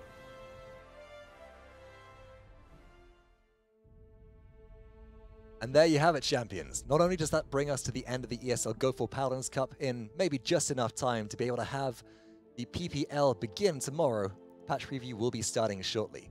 Now, we do have a little bit of downtime before that begins, so whilst we have the opportunity, I want to maybe talk you through some of the things in-game which are currently available, which you might be interested in terms of PPL access. As we head through to our in-game screen, you can see my account is right up here. If you're interested in maybe getting yourself some bonus VIP points, which you can see are the currency available with which you can purchase various exclusive skins in the VIP store, maybe some emotes as well, such as the Bad Cop emote, the Belly Dance emote, the legendary Shattermore weapon as well, and one of my personal favorites, the Star Silver Kinesistat, which I absolutely adore, then you're going to also want to notice that there is a tab called Picks in here. And this is something which I haven't actually run through. I've been clicking on here going, oh, I wonder how this works. Going, oh, I'll just assign random teams in here for the time being, because until the full rosters were announced for the teams involved in the PPL, personally, I wasn't down to make any selections. So whilst we had the opportunity, and whilst we're currently waiting for the patch preview to start, if anybody would like to join me on this, I'm going to run through some predictions for week 1 of the PPL, as we can see our matches have been laid out there. Now, one thing which I'm going to do, which you can all follow along at home with as well if you're interested, is pull up on my other screen, not unfortunately on stream, the Paladins World website. You may know that we've recently made some announcements on there about when the Paladins Premier League starts, but one important thing to remember is that we have a tab right at the top of that called Meet the Teams. So if you're interested in knowing the rosters of all of these teams and you're interested in knowing who's playing, then you can go ahead and click on the Meet the Teams tab under paladinsworld.com, select which teams you're looking at, and you'll be able to see a full breakdown of every single roster, with a couple of additions coming in shortly. We'll have substitutes on there by the end of the day, as well as any teams with coaches will also have a coach profile and bio. So if you've been interested in what the realm of, or what the world of coaching brings to the world of Paladins, well, you can certainly check out that information there. With that in mind, our first matchup, folks, is Fnatic versus Natus Vincere. Now, for those of you that are unfamiliar with these teams, let's go ahead and, on my screen, I'm going to go and pull up these profiles. Fnatic, of course, a long-term organization within many, many esports scenes, and Natus Vincere as well. And the rosters of each are as follows. Captain of Fnatic is Jera, the legendary support, who's been playing on X District 69, and originally on TQM for many, many years now, joined by players Bugsy, Thiel, Fishko, and Cybate. Now, this is a pretty formidable team that we've seen do some interesting things in recent weeks. They've definitely not been afraid to run weird flex compositions as well. Bugsy pulling out Sky as a third quote-unquote damage champion within the recent weeks of PGS as well. So demonstrating that due to certain things like surprise attack, being able to deal so much damage to squishies, or debilitate if that's the way you wish to go, in combination with legendaries such as Field Study or Luminate from Torvald and Janus, compositions like this can very much surprise your opponents. But is it going to be enough to take on Natus Vincere?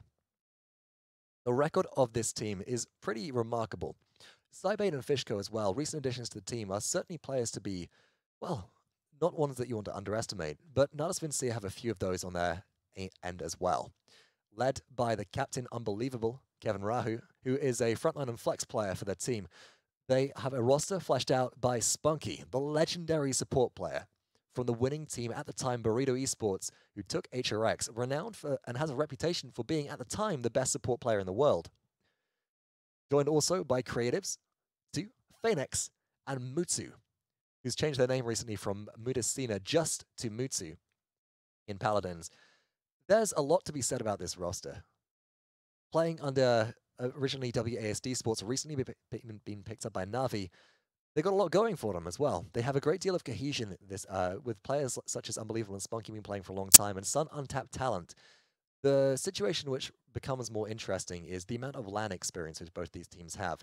Fnatic, for example, have 3 players with LAN experience on their team, Theo, Jera, and Bugsy, who are able to keep calm and keep collected in stressful situations. On the other side of things, Natus Vincia, well, they have Unbelievable, who was present for District 69 at HRX, and Spunky as well, and with Mutsu being present in the Masters LAN, they've got a bit of that in their stride. Phoenix and Creatives, though, they're new to the world of competitive Paladins at a professional level, shall we say. So it'll be interesting to see how those are picked up. I think for that primary reason, my initial pick for week number 1, despite performance in recent weeks suggesting that Natus Vincia may actually be the scarier team, is Fnatic. I think that Fnatic have the potential to bring something new to the table which would have otherwise been underestimated, and I'm sure they'll pull an exciting matchup out of the bag regardless of what happens. So now we have Mouse Sports and NIP. Those of you who are familiar with NIP, well, what are we going to go for? Pulling them up on my screen, NIP, of course you'll all know at this point, Ninjas in Pajamas, as the ex-Gangstars roster. This is the majority of the team which took home the win at HRX as Burrito Esports. It's captained by Bird. They're also joined by Bonka, Lazy, Sheepa, and Perdo, that Finnish duo which split from District 69 following DreamHack Valencia and joined this squad. NIP have demonstrated themselves to still be a devastating team within the European region, but on the same side of things, the cohesion just hasn't been there that we've seen with some other teams. So sure, they've pulled out a lot of first place wins, but there seem to be issues with maybe Perdo gelling with players like Lazy. They're both, and Bonka as well. They're all players which like the highlight moments. Perdo in their bio, though, describes himself as a more defensive player, but still appears to enjoy the opportunity to go off and make plays. As a result, a lot depends on how the communication in this team develops over following weeks as to how successful they will be in the PPL. Certainly not one to be underestimated. The opponents that they'll be facing are Mouse Sports, however. Now, this is a team which is captained by Sleppy, 17-year-old support player from Europe with a pretty legendary reputation. The rest of the roster is joined by NTB, Slashwine, Andrew Doodle, and Koa.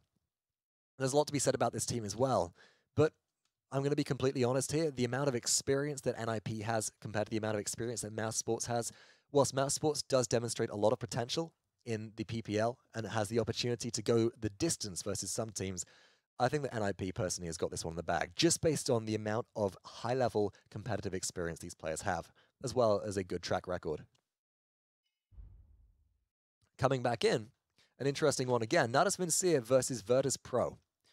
Now, we've already talked a little bit about Natus Vincia. Virtus Pro, captained by Elvenpath, joined by Cogcog, Simsaloo, Cephicloud, and Isbitner. This is another team that reminds me to a degree of, Fnatic, in the way that they're willing to innovate. They have Simsaloo on their team, of course. Fabled for their famous King Bomb, Poppy Bomb off the map on Serpent Beach. Hello, Simsaloo, I'm looking directly at you. Simsaloo also brings a lot of other champions to the realm. They're one of the first few adopters of Damage Grover back in the day, a pioneer of the counter Xin playstyle, the retaliation playstyle, which drives many players in the competitive scene and ranked alike absolutely mad due to its survivability at the current state, which is something which few players seem to have mastered, but Simsaloo certainly has in the bag, and also a keen and avid fan of Pip. I mean, this team brings a lot of risky things to the table. They're unpredictable. They like running the field study Torvald, and they know that they have an Elvenpath. They have a Buck player on their team in the hands of Elvenpath, who, well, whilst Buck might not be the most popular champion in the realm at the moment, is certainly not somebody to be underestimated. But again, it's a matter of consistency. To me, watching the performance over previous weeks, Virtus Pro have had the opportunity to demonstrate their worth, demonstrate their consistency. And whilst they've had incredible games, they've taken games of some of the best in the realm, it does feel like Natus Vincere have just been more consistent throughout the duration of the PGS so far, and I predict will remain consistent throughout the PPL until Virtus Pro maybe establishes more of that baseline communication. Maybe some of their less experienced players get the opportunity to go to a boot camp, really gel with their teammates. We'll have to see how that turns out. Fnatic versus Mouse Sports. Once again, having already talked about both of these teams, I think that Fnatic just has this in the bag. They have the edge over Mouse Sports. They have the history. They have the cohesion. They have very devastating players in that team. They have the experience as well. Mouse Sports, they're more new to this. And whilst, again, I think they have potential, it may take a while before they're really up and running and able to go toe-to-toe with the juggernaut that is, of course, Fnatic. And as we see, moving forwards, Fnatic and Mouse Sports, Splice and Team Envious. We've already gone through a little bit of Europe. Let's head over to North America. The Splice and Team Envious, and I'd like to point out that that will be updated on the site shortly. Team Envious featuring a recent rebranding to Team Envy, which is how they're listed on the Paladins World website and how they're listed on social media, will be composed of Mr. Hayes, Badmit, Invocal, Random Noob TV, and Telki. We've said a lot of players' names in this many, many times throughout the duration of the PGS. Random Noob TV especially has been a player to watch for their Drogos play throughout the duration of the PGS. Certainly not a champion you will let into their hands, and definitely not a one-trick either.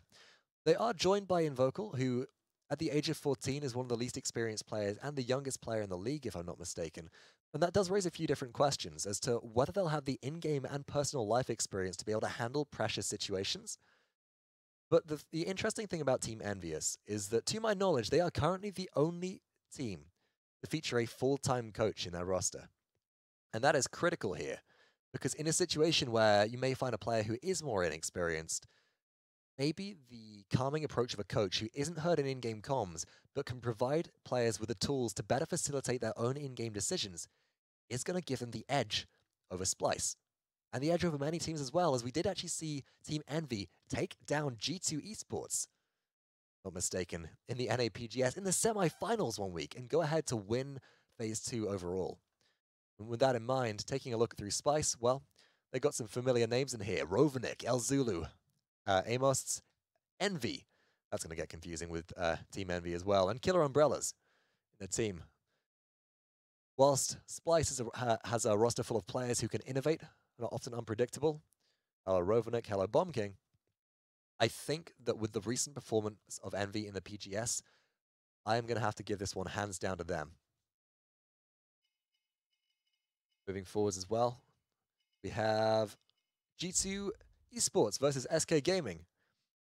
And this is an interesting one. We've got two teams here with equal player splits from previous rosters on them. G2 Esports, of course, team which took home the first place victory at DreamHack Valencia, beating out QG Craze in the finals, and that Torvald meta, which took everybody by surprise. SK Gaming, though, they're certainly not a team to ignore, as they feature players such as Bitey, Vex, Wi-Fi, Stolzy, and Prince Danny. A lot of very popular content creators in there, and content creators that can put their money where their mouth is. Definitely players to watch out for. But where does this come down to in terms of performance? That's the crucial one.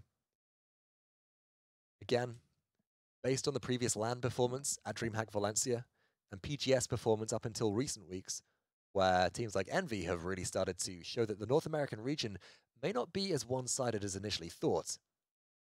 For me, personally, this one, it's got to be G2.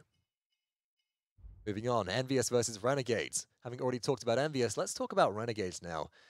It's an interesting roster, certainly, to see. Now, if I'm not mistaken, we do have their roster actually listed on the website currently. We'll have full details of that coming at a later date. But again, in light of recent performance, despite fantastic, in fact, excuse me, it was not Envy. I think it was Renegades that took out G2 in the NAPGS. I have to retract that briefly. Despite recent performances, I think that Envious is certainly a team which, with the experience they're able to provide and with the coaching, which Meta Pusher Justin is able to bring to the team, they currently hold a certain advantage. What I'd like to see in the future from Renegades is maybe them adopting a similar strategy. They got a lot of less experienced Paladins players in their team. A recent pickup of Loki, for example, who is very, very new to the world of Paladins, world of competitive Paladins. Not much is known about this player. And whilst they did provide some bio information for us, which we're able to go with, Loki is also new to esports as a whole with Paladins. Because he came to this game with a desire to compete, and they've certainly done that. But will it be enough to take a victory in the PPL in the first week? I think for the time being, with recent roster adjustments in light as well, Team Envious, they're going to hold this one down. But that does bring us to our last match of today, Splice versus G2. Having already talked about both these teams, I'm not going to take any more of your time. Folks, for me, this one is all G2. It's as simple as that. You'll break it down for a long time, but again, Splice, they got a wildcard roster. They could throw some interesting plays at us. G2 have consistency in their performance and track record. And I think that right now, that matters more to me than what Splice are able to potentially throw up in the air. It's a similar situation to looking at them when we talked about, you know, how Fnatic are going to perform versus certain teams. And whilst they may, as I predicted, take the victory over Na'Vi, we'll have to see how that one goes. I think that's the closest one. I think when they face up against teams like NIP, Fnatic are going to struggle a bit more, just based on that consistency element. And that is what matters. But it should serve as a lesson, folks, that you can never really underestimate innovation. Maybe that Sky pick, maybe the wildcard picks that will be coming through are going to be all the difference between these two teams. And with that in mind, those are my predictions for the PGS week number 1. Make sure you tune in this weekend on facebook.com/PaladinsGame/live, or visit paladinsworld.com to watch the embedded stream to check out the very best of the best in European and North American Paladins action as they go head to head, and see my embarrassed tweets on Facebook or tweets on Twitter and posts on Facebook about, oh my goodness, I was completely wrong. And that's the exciting part of it. Paladins Esports has demonstrated itself recently to be an absolute melting pot of diverse talent where nothing is really solidified and everything to a degree is up in the air. So as to whether that'll all come to a close, exactly as predicted, exactly as planned, or whether these players will bring a surprise to the table to kick things off in week number 1, we'll have to wait to see. Of course, my name has been HiResVox. Thank you all for joining me here today for the ESL Go4Paladins Europe Cup. Match preview is up next. Stay tuned for more. Back next week, more Paladins Go4 Cup action.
Stay up, stand tall. I don't believe you anymore. So